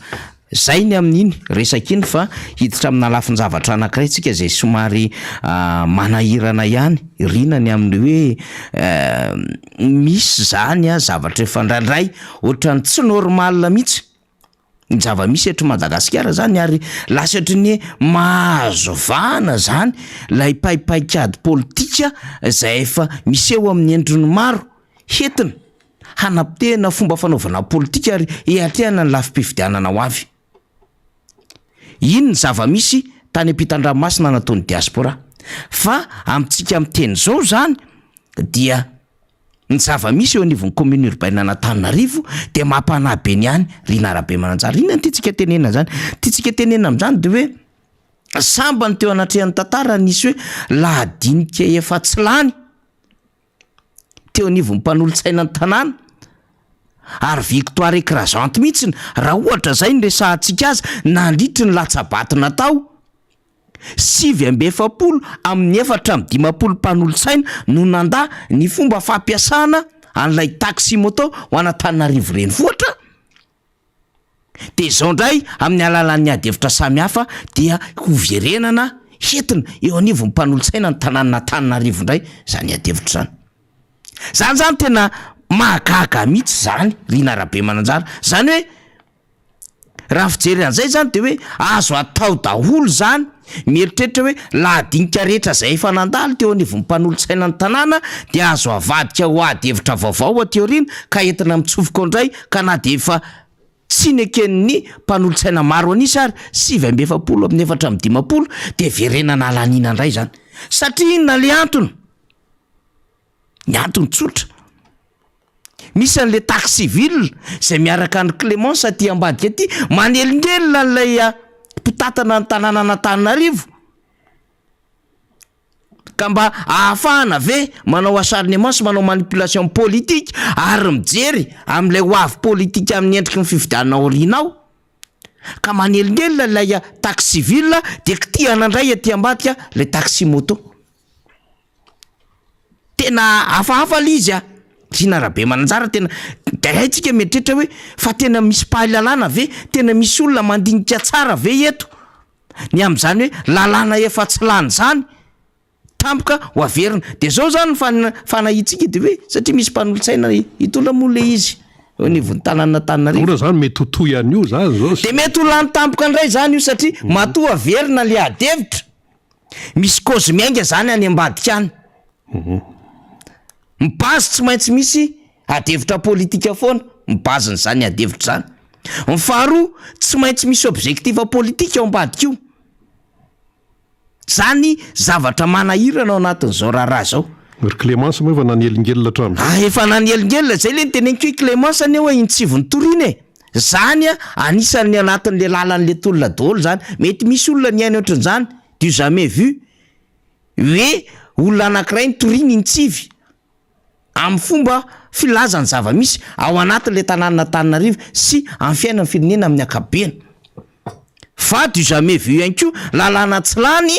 fa mbola hoentina indray amin'ny endriny hafa nitondrana azy raha mbola tsy lany zany de mbola hoentina mihintsika zany fa efa misy adevitra mandeha any ohatra ny tenenindrina fa mihintsika satria matoa voizina indray io any ambadika any de hoe misy tena tongavana ahoana moa ny andrietretina an'izany hoe misy mangataka lalana mba hanao anniversaire tsy mahazo misy mangataka lalana hanao fanazava-kevitra ao anaty toerana midy misy vavahady misy sécurité tsy mahazo fa misy apahana fikambanana vondrom-pikambanana manao diabe tahaka ny taxe civile taxi moto mialatsy indrindra mahazo alalana de manoloana zany zany ianao izy izy fa ahoany reto no autorisé fa maninona tampoka reto mietsika de ato ambadika ato misy miposy amin'le lalàna alefa indray eo anivon'ny mpanolotsaina ny tanàna tsy milamo zany cause zany zay ngely izy riny de zay zany tenenantsika hoe misy endrika kajikajy politika daholo ao ambadika zany rehetrarehetra zany satria misy message mitsofoka moa zany de tsy maintsy vakiko foana amin'ilay faneho-kevitra avy any amintsika zany de mialatsiny ohatrany hoe mikitika kely an'ity satria sady miasa mivava moa zany miasa ny tanana ny anay siriny eto zany de izany ny mahatonga atsika hiditra ao anatin'izany ary ny zavatra manahirina keo ny avle tanàn'Antananarivo de lahadinika 520 rina no ketrehana hodiniana ao anatina andro ray na andro vitsivitsy kely dia ahoana le lanjany le lahadinika amin'izany akoatra ny ty lahadinika anankiray manahirana ity momba nyfampidirana an'ilay taxi moto ka le izy moa zany zay le tenentsika io misy acharnement politique io indrindrandrindra amin'le présidente ny taxi Clémence zay mijoro manohitra ary manatsikafina ny tsy mety ny sady mitory zany an'ilay ampitatana ny tanàn'Antananarivo dia hiaran'izay atsotsay zay de miditsy satria ny tena tadiavin'le mpitatana ny tanàn'Antananarivo manko zany de hoe ahoana ny tsy ahatonga ny Clémence raha niriny ho tsy ho mpanolotsaina ny tanàna itsony satria manelingelina azy ka rehefa tsy nety daholo ny fitoriana rehetrarehetra tsy nety ny fisamborana ny atteinte intérieure à sûreté de l'État tsy nety zay zavatra rehetrarehetra niketrehana dia atindray ny elingelenina zay nge le zava-misy de zay ny antony mahatonga atsika miteny hoe misy zavatra tsy normal be da be zany adevitra zany ary zay le izy le pratika n'le fanjakana fohy be dia copier-coller lay aty am'lay vondrom-bahoaka tsinjara-pahefana zay mitovy loko am'le fanjakana fohy be les collectivités territoriales décentralisées aty amin'ny commune zany. Ka io moa zany vadiny mama dada vadiny dada i mama. Ny lokona karaoty any ny lokona voasary loranjy de mety daholo zay atao ny anarany samihafa fa azo anaovana entrée ka ireo ary azo anaovana copier-coller anahadevitra. Azo afangaro anankiray ny karaoty sy ny voasary loranjy na mandariny io na sala am'zany satria efa nivery le taty ambony le izy rina fa mety de azo le aty ambany atao koa zany lafinjavatra any. Inona tiako tenenina am'zany? Statut de l'opposition 2011-013 io ny ambaran'ny lalam-pandrenana opposition démocratique. Article 14 amin'ny constitution no miresaka an'izay.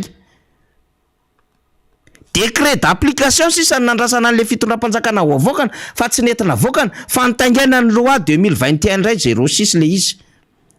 De lasa opposition parlementaire na extra parlementaire. De ohatran'izay zany ny aty ambany aty amin'ny commune aty. De alefa any amin'ny ACC le izy satria manao contrôle na constitutionnalité ny ACC zany. De izy ny ACC mety io.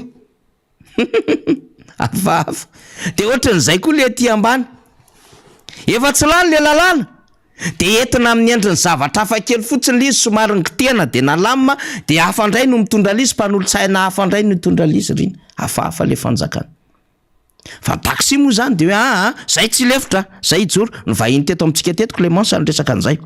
de mbola manamafy izy reny amin'ny hoe satria efa nisy an'iny lalàna tsy lany iny de hoe tokony ho enjanona zany ny faninjehana ny taxi moto satria efa tsy lany ny mpanolo-tsaina ny tanàna Antananarivo zany ho Antananarivo renivohitra. Donc tsisy adevitra ny iverenina lalàna hafa. De tokony ampitomboina ihany koa ny stationnement any taxi ville. Napetraka izy ireo zany ao anatin'ny adevitra faharoa fa ny adevitra fahatelo de hoe ny tsy anekeny izy ireo an'le VTC. Zay tsy manaiky ny ampidirina anatina orinasa zay ho géren'ny taxi. Ary indrindrandrindra fa efatra de hoe ny fitakiana izy ireo ny amoahana licence an'ireo taxi zay mbola misy 530,000 amin'izao fotoana zao. Eo zany misy adevitra mila arahantsika maso tsara tanàna Antananarivo. Satria ozy l'exemple vient d'en haut. Iny avy any ambony iny copier-coller mangaty ambany iny. Ireo nangatahany taxi fa mivaly ny azony zareo rina de zao. Miverina diniana eo anivon'ny mpanolo-tsaina ny tanàna Antananarivo indray ny raharaha mahakasika ny taxi moto. Fa le zavatra efatra ny dinian'ilay vomera eo anivon'le taxi mahakasika ny fanatsarana ny asa satria efa tsy lany lay lalàna teo anivon'ny mpanolo-tsaina ny tanàna momba ny fampidirana sy fanomezan-dalana ny taxi moto hiasana Antananarivo renivohitra. De reo tsy mivaliana le efatra fa zavatra hafa indray. Iny vereny diniana indray le lalàna. De fanina ny vahoaka Antananarivo. Raha vao tsy miresaka an'izany ho atsika. De fanina le ohatran'le hoe manao talon ianao de mandoha vola, mivovony alika de mandoha vola anatin'le code d'hygiène iny. le vovoa amin'ny aminy. Eno mahavariana be nge le fitantanan'le fanjakana tsy mbola nahita aton'izao tsika tao anatin'ny tena hoe heritaona zay. De mandeha lavitra tsika tao anatin'ny 2, 3, 4 taona. Hoe ohatran'izao ny tena fomba hitantanana an'le firenena. De tsy gaga-tsika raha ohatra zany misy vondron'olona be da be miteny tsy metsika amin'izao fotoana zao satria tsy mety lay endriky lay fitantanana am'lay ara-drafitra sy araky ny lalàna ataon'le mpitondra fanjakana. Sady tsy manome rary ny amin'ny fanajana ny lalàna, tsy manome ny fahamarinana anatin'ny fanajana ny lalàna. Io moa rehefa lalàna zany tsisy rary ny fahamarinana ny tadiavinao anatin'izay. Fa mba farafaratsy misy adevitra mila inony fa ty sarotra be. Lalàna efa vita tamina latsabato 840 amin'ny 450 de averinao tampoka de io zany tsika anara-maso indray. Izy 840 nandahan'le izy zany zao hitantsika indray. Raha ohatra ka ampidirina mpanolo-tsaina ny tanàna le izy de firy indray no andany tampoka indray hoe azo atao mampiditra an'le taxi moto ho Antananarivo renivohitra. zay ilay endrika le fanjakana mitatana eto Madagasikara rina atsika pijery mpiaino mpanaraka ohatra zany ny fanjakana misy eto Madagasikara ny everinao fa lôzika tsy lôzika ny everinao fa impossible possible aminy ary possible impossible aminy ary efa nyteneniko matetika ty amin'ny fitondram-panjakana io ny tsao de réalité aminy fa ny réalité tsao aminy de ohatran'izay le pratika varina ianao mbola tsy ara-dalàna aloha zany zao ny taxi moto aloha raha ny tena zay ka mbola tsisy vaka tsy mbola zalahy efa miasa voatenin'ny conseiller le izy miasa eo izy aloha zalahy miasa zay nge mahavarina atsika raha ohatra zany zao tsika resaka omaly manko ny resaka nyty rina le resaka fahefana régaliana de niteneniko hoe fitsarana le izy zay niainga avy amin'ny lokony le fitsarana ny lokona ny volomboasary tsika sy le lamba hoany volomboasary hoe tsy mametraka le indépendance judiciaire zany na le fahaleovan-tena mpitsarana fa tokony mandinika tsara ny eo anivon'ny SMM manoloana ireny ary tokony hiteny izy de nresantsika ny tontolony diplomatie ao anatin'ny fahefana régaliana zany nresantsika ny resaka tafika zany anatin'ny fahefana zany ny resaka fahaleovan-tena arabola zany fa ity lafin-javatra anankiray ity na tiana na tsy tiana rina dia tokony ho tafiditra ao anatin'izany indrindra amin'ny zavatra iainany Madagasikara mazava ny ambara amin'ny préambule ny constitution vahoaka malagasy masy mandidy peuple malagasy ozy izy souverain de mbola ambarany ny andiny fahadimy lalam-pandrenona zany la souveraineté appartient au peuple ny vahoaka malagasy ny masy mandidy tompo-pahefana ka dikan'izay zany ho tokony hananana fahefana lehibe mihitsiny lay fomba hitsinjovana an'le vahoaka malagasy fa le eo anivon'le mpitsinjo an'le vahoaka malagasy mihitsiny io manko mba tiatsika hanairana ihany mba aiza le fitsinjovana an'le vahoaka malagasy le soi-disant mponina zany le masy mandidy amin'ny taniny io moa hatramin'izay ambina amin'ny zavatra nezaka nanao fanadiadintsika fa 3 milliards d'ariary ngamby izy zay mipipa ao anivon'izany ministère zany anaovana investissement public sinona ny vitan'izany rina raha ny tokony hoy izany amina firenena mahantra indrindra fa diranovana eto amin'ny Madagasikara de tokony isy lela vola ambony be omenan'izany département zany satria ny antony hitsinjovana ny resaka protection sécurité assistance sociale satria ao koa misy ale travailleur ane manao travail social zay tsy hitanao kory hoe ahoana ny kory hijizevana azy fa eto amintsika zany aty amin'ny tany mahantra indrindra ny ponina ny ratsy karakara eto ambanimasika eto manko le tamin'ny LFI 2022 ty tena ty ambany be aty mihitsy ny ministère amponina zany amin'ny lafiny le fitsinjarana amin'ilay arabola tsy ampy le vola entina miasa an'le ministère zay io de tsy gagotsika satria inona ny antony le lasa any amin'ilay resaka fotodrafitrasan'ilay kianja le izy lasa any amin'ilay lafin-javatra fa lay anaovana an'ilay tsy mampaninona mieritreritra an'izay fa anaovana oeraoera politika le izy aty amin'le lalana zay pavé omena n'le any amin'ny gouverneur moa misy vola tsy toko tsy foroana alefa any amin'ny faritra any dikan'izay tsika zany raha mijery an'le constitution hoe la souveraineté appartient au peuple source de tout pouvoir tena ny vahoaka mihitsy ny tena tompo-pahefana ny masy mandidy de isika hoe ka raha ohatra ka mbola ambina amin'ny zavatra le izy inona mahatompo-pahefana masy mandidy azy de tsy gagotsika raha ohatra zany ka tsy raharahin'ny fanjakana le vahoaka malagasy satria na le andraikitra lehibe zay tokony hadidy azy ara ambina amin'ny zavatra rina de isika no tsy mandeha amin'ny zelony le izy tsy ambony lavitra noho ny simenitra zany le vahoaka andanimbola kokoa any amin'ny lafin'ny infrastructure sy ny construction sy ny bâtiment public ny vola mihoatra makaty amin'ilay vahoaka malagasy le resaka humain zany le resaka mahaolona le ponina zay zavatra tokony andanimbola mihitsiny ary tokony hanaovana fifampiresahana mpamatsy vola hoe ahoana ny sécurité sociale, ahoana ny resaka protection sociale an'le vahoaka malagasy zay marefo amin'izao fotoana izao. Zany nge adevitra mila poiriny zany riny nandray an'le any koa izao ny filohan'ny repoblika de tena zay tena farany tena ty fanatanjahantena be mihitsy ko raha ty fanatanjahantena ianao tompoko fa naninona tsy niraisinao le tompon-daka eran-tany tamin'ny tsipi-kanety be, fa naninona tsy niraisina satria bandy anankiray ve iny asa tsy fantatro, fa naninona ny tato an'le vehivavy sy ny lehilahy tena nomena voninahitra be mihitsy ny akatapa. Ohatran'izay koa tsy hoe tsika mialina, tsy ohatran'izay le adevitra hoe tsika fa zay ho aly izy tsy fampitoviana amin'ny lalany tokony ho izy. Ohatran'le mpanao rugby vehivavy ndraisina nefa misy taranja mampiainga an'le voninahitra Madagasikara eo amin'ny sehatry zao tontolo zao, ohatran'le pétanque, ny haltérophilie koa, ny haltérophilie mpivarotra fonjam-by, ny tolona ihany koa. Misy na tsy fantatro le izy na hoe tsy sport koa ve le izy collectif ve zany de ohatrohatran'izay. Fa indraindray tsika lahy mpanambotra to misy récupération politique ty zavatra ty ananganana stade gymnase omena anna manokana jerevana manokana reo indrindra hiatrika an'le tompon-daka eran-tany am'le U19 de indray fa le ato am'le pétanque ene efa impirina anao tompon-daka eran-tany ary nahazo hoe nandrombake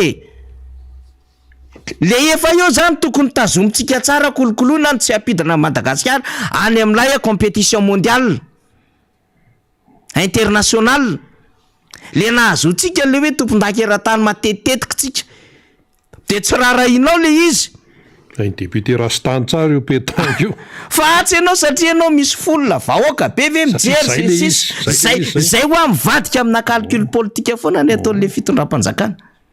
hoe katolika zao mamory tanora olona 30 000 telo ala de ndaondray aloha zay raha vao misy olona be de be de tira ka le izy zay satria ny sain'le fitondram-panjakana efa lasa any am'lay fifidianana 2023 de sady miketrika saosy iny moa natao le forum momba an'le éducation tamin'ny fiandohan'ny volana aogositra de efa ntenitsika fa isy fivoriana amin'ny volana septambra any amin'ny firenena mikambana iresahana ny éducation de iny zavatra tapaka atao iny le hoentinany ahoana ianao no anao voateto zao teto any toerana mipetraka teto ny avy amin'ny tontolo ny fanabeazam-pirenena fanabeaza moa zany zay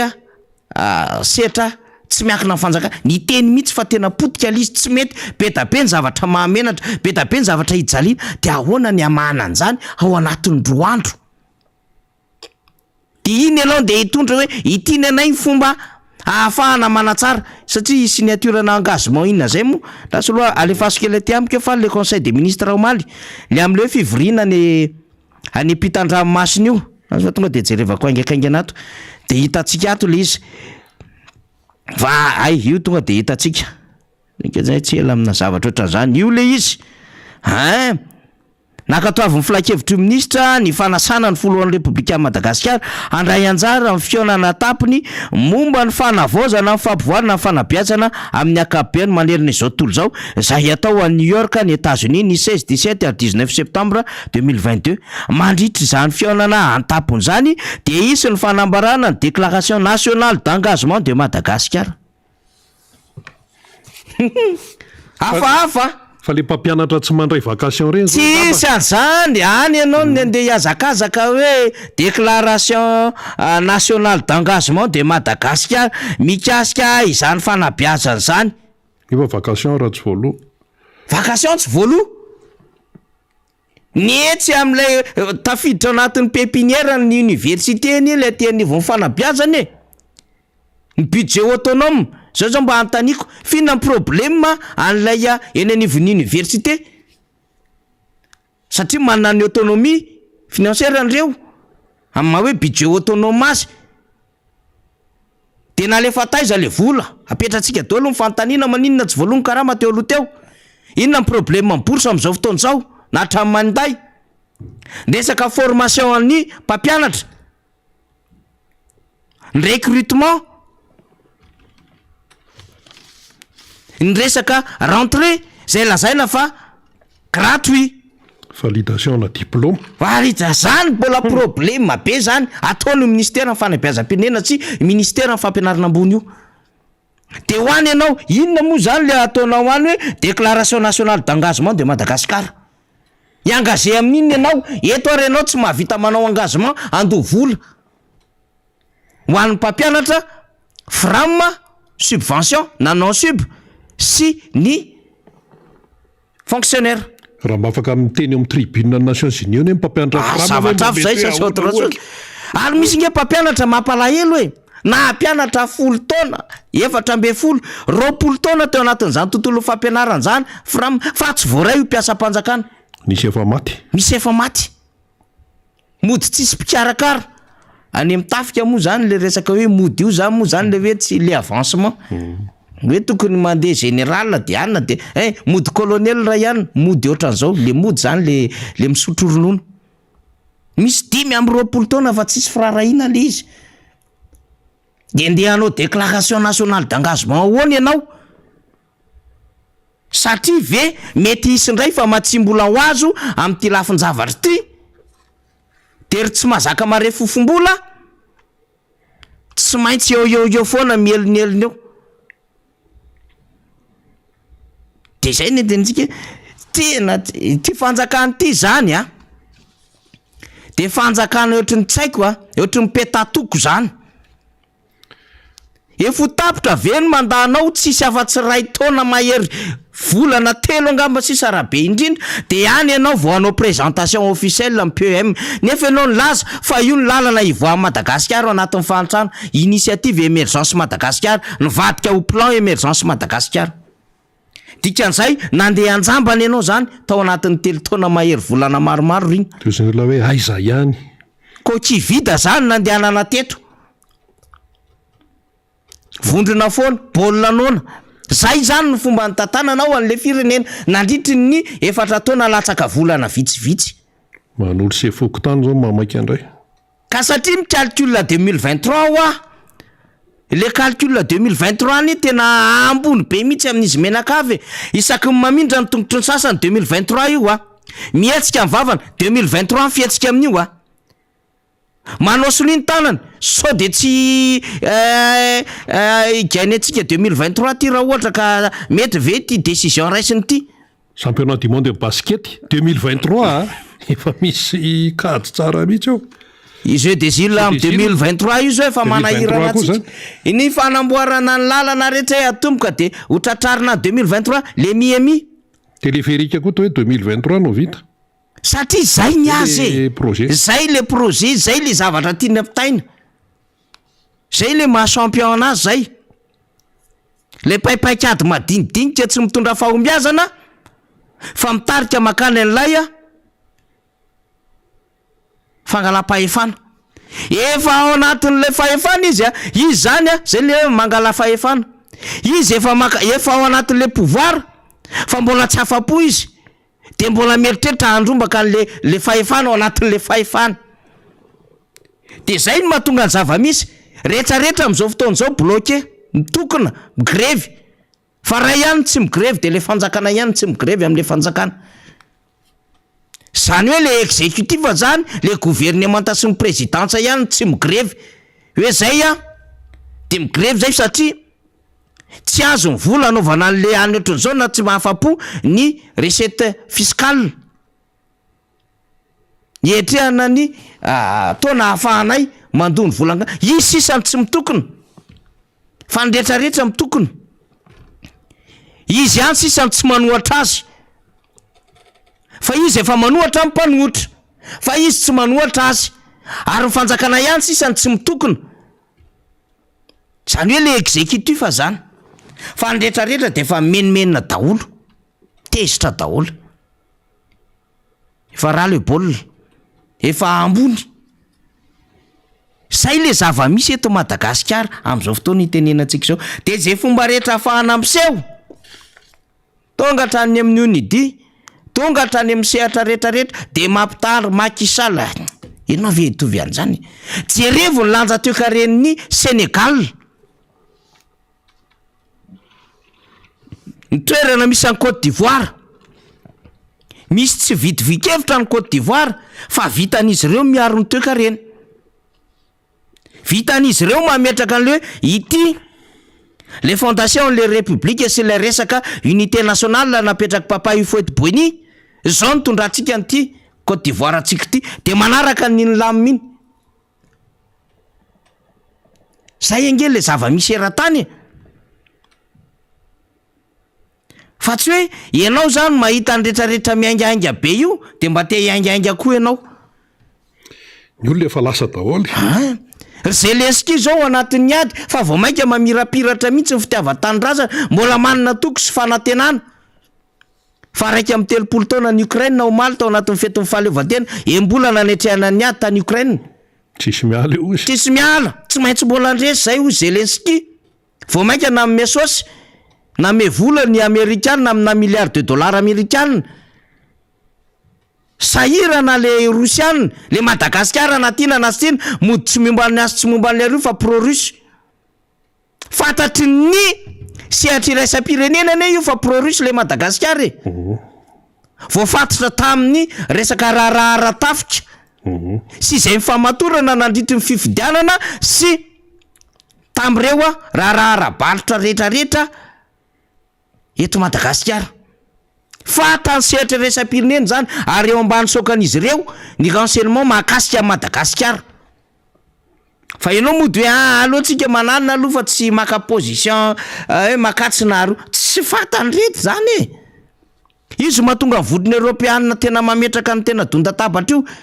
Satria mba ny andry anao izy. Hoe inona ny position Madagasikara manoloana le Ukraine sy Russie. Ianao lasa mody amin'ny lafin'ny diplomasia ianao tsy mombany azy tsy mombany aro fa fantatry ianao fa pro-russe ianao.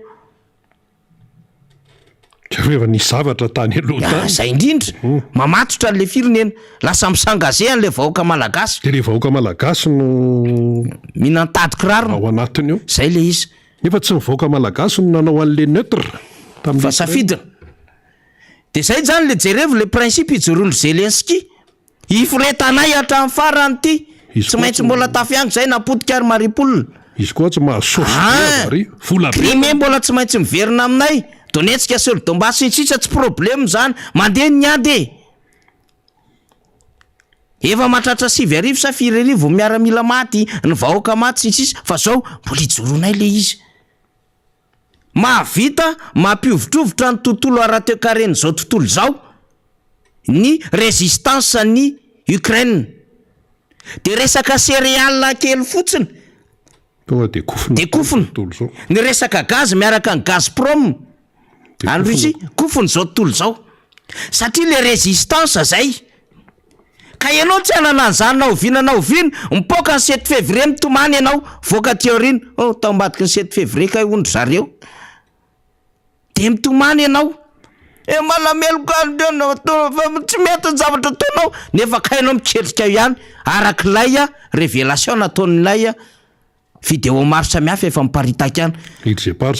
Zay ianao zany tsy anana mokon-doha ohatran'izany mihitsiny. De zay mba antony mahatonga ny olona hoe miverena ty amin'ny lalana ty fa sao de andehandeha diso any a. Mahay manana île Zépar sara. Tsy anana mokon-doha ietrehana an'izany ianao miteny hoe restitution nefa co-gestion ty ambadika ty ny revinao. Mampimebenga ho any le fanjakany e. Fa zany moa zany rina. Tsy mahafotsororantsika mihitsy no miteny an'izany hoe ianao ry vahoaka malagasy de manana opportunité nanana chance ho an'ty Madagasikara ty. Tsy ny rehetrarehetra nanana opportunité chance azo sy teratany malagasy hipetraka eto Madagasikara fa ny avakitsika.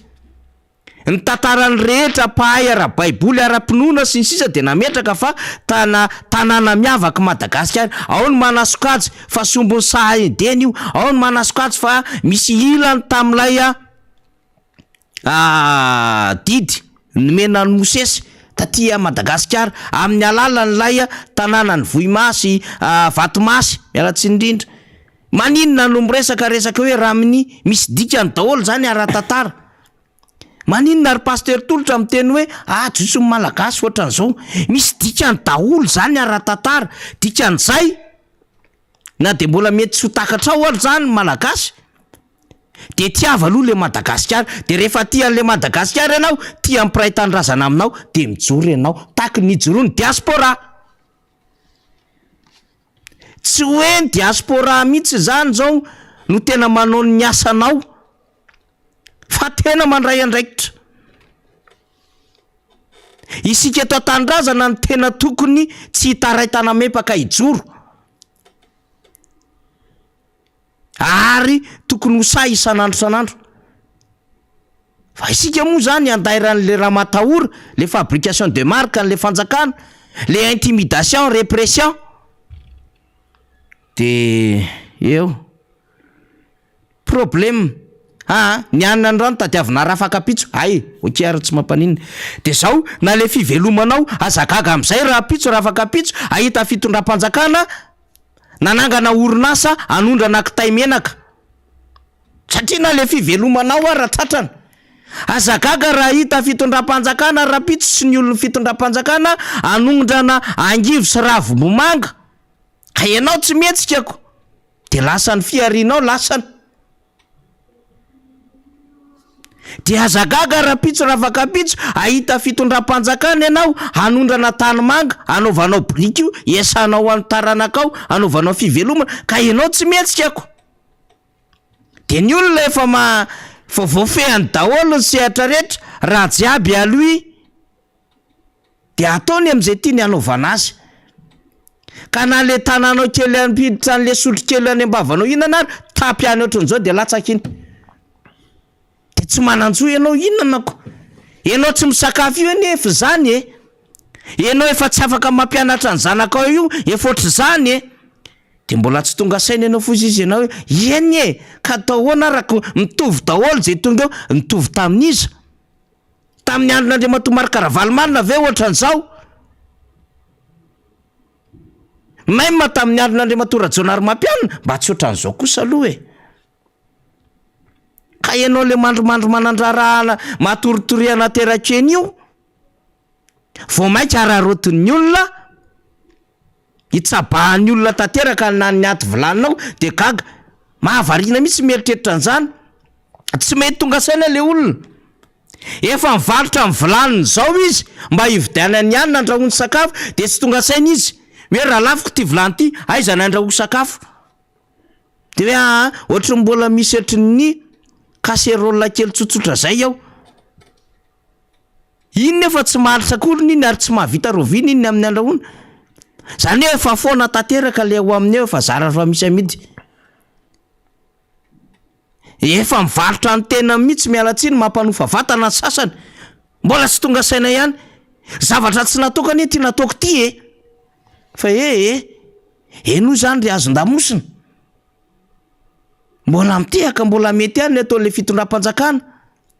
na de miditra ny anatina adevitra tena mampime ary sasany momba te hiresaka lokondray rina fa tsy hainy kory ny inona natao hoe liturgie, tsy hainy ao nivon'ny FJKM zany resaka liturgie zany, fa zao mba hahafahana fotsiny méposer an'le cause manohatra an'le fanoherana tamin'le resaka orange tany amin'le fiangonana anankiray de mahita an'le STK any Tomasina de mitovitovy loko amintsika hony mampime de ampidininy ambany le adevitra fa zany hoe isika moa zany rina de ho isika hoe ny adidy io atao foana isan'andro san'andro de iverenantsika tamin'ny zavatra andresako teny am-piandohana mety mafy fa manomboka misatro fa rehefa kelikely io mihezantsika tamintsika nytolona fa ohatran'izao ny ny anay azy misy ny sasany tsy nody atrano mihitsy tsy ninanakanina mihitsy mokary no hoanina mofakondro ary zany zavatra iainanay eto, cervelle aza no hoanina atao sakafo atoandro atao anaty mofo dipaina asiana atikena, revo zany tsy mampaninina zany fa io mihezany io rehefa kelikely ohatran'izany le endriky le tolona satria zay le fahasahiana sy fijoroana de mila mazaka endurance ianao, mila manana conviction ianao hiatrika an'izay, ka raha kelikely mokondo zany mitolona sy kely vovokaina de mangalangalasa isiny aloha fa ny fijoroana ho an'ny tanindrazana tompoko de andaniana fotoana io sy tsy hitsitsina zay hoe fijoroana zay na mora na misarotra Rina Rabe Mananjara. Eny ary maromaro zay resaka sy loha hevitra no resahana zay ambava homana po mieritreritra nresahany reny satria ilaina ny fahafantarantsika azy petsaka ny zavatra tsy fantatsika zay moa zany averimberina foana ihany ka de isorana ianao naritra hatramin'ny farany tamin'ity fandarana ity raha ny fandehan'ny rampitso moa zany de namantsika fanirira zafy manantany no hitatana ny fandarana eo ny tenako tsy eo satria andeha ho any amin'ny faritra Ambatolampy any eo Ambatolampy eo amin'ny lalambe eo de misy lalantany mitsofoka metsinanana any de any amin'le tanàna tsona hoe Tsapandrano Ambatolampy satria misy fanamariana any zany fa 50 am'zato taona na fiangonana FJKM ao amin'io Tsapandrano no Ambatolampy io zany Tsapandrano Philadelphie dia tongany zanaka belezana namana maro samy hafa dia misy anjarany tena moa zany ao anatin'izy de any fa de namana fanira zafy manantany no eto zany raha mpitso dia amin'ny alasana indray mionetsika menakavy sotratsika menakavy ihany koa naritra hatramin'ny farany samy tain'Andriamanitra veloma tompoko.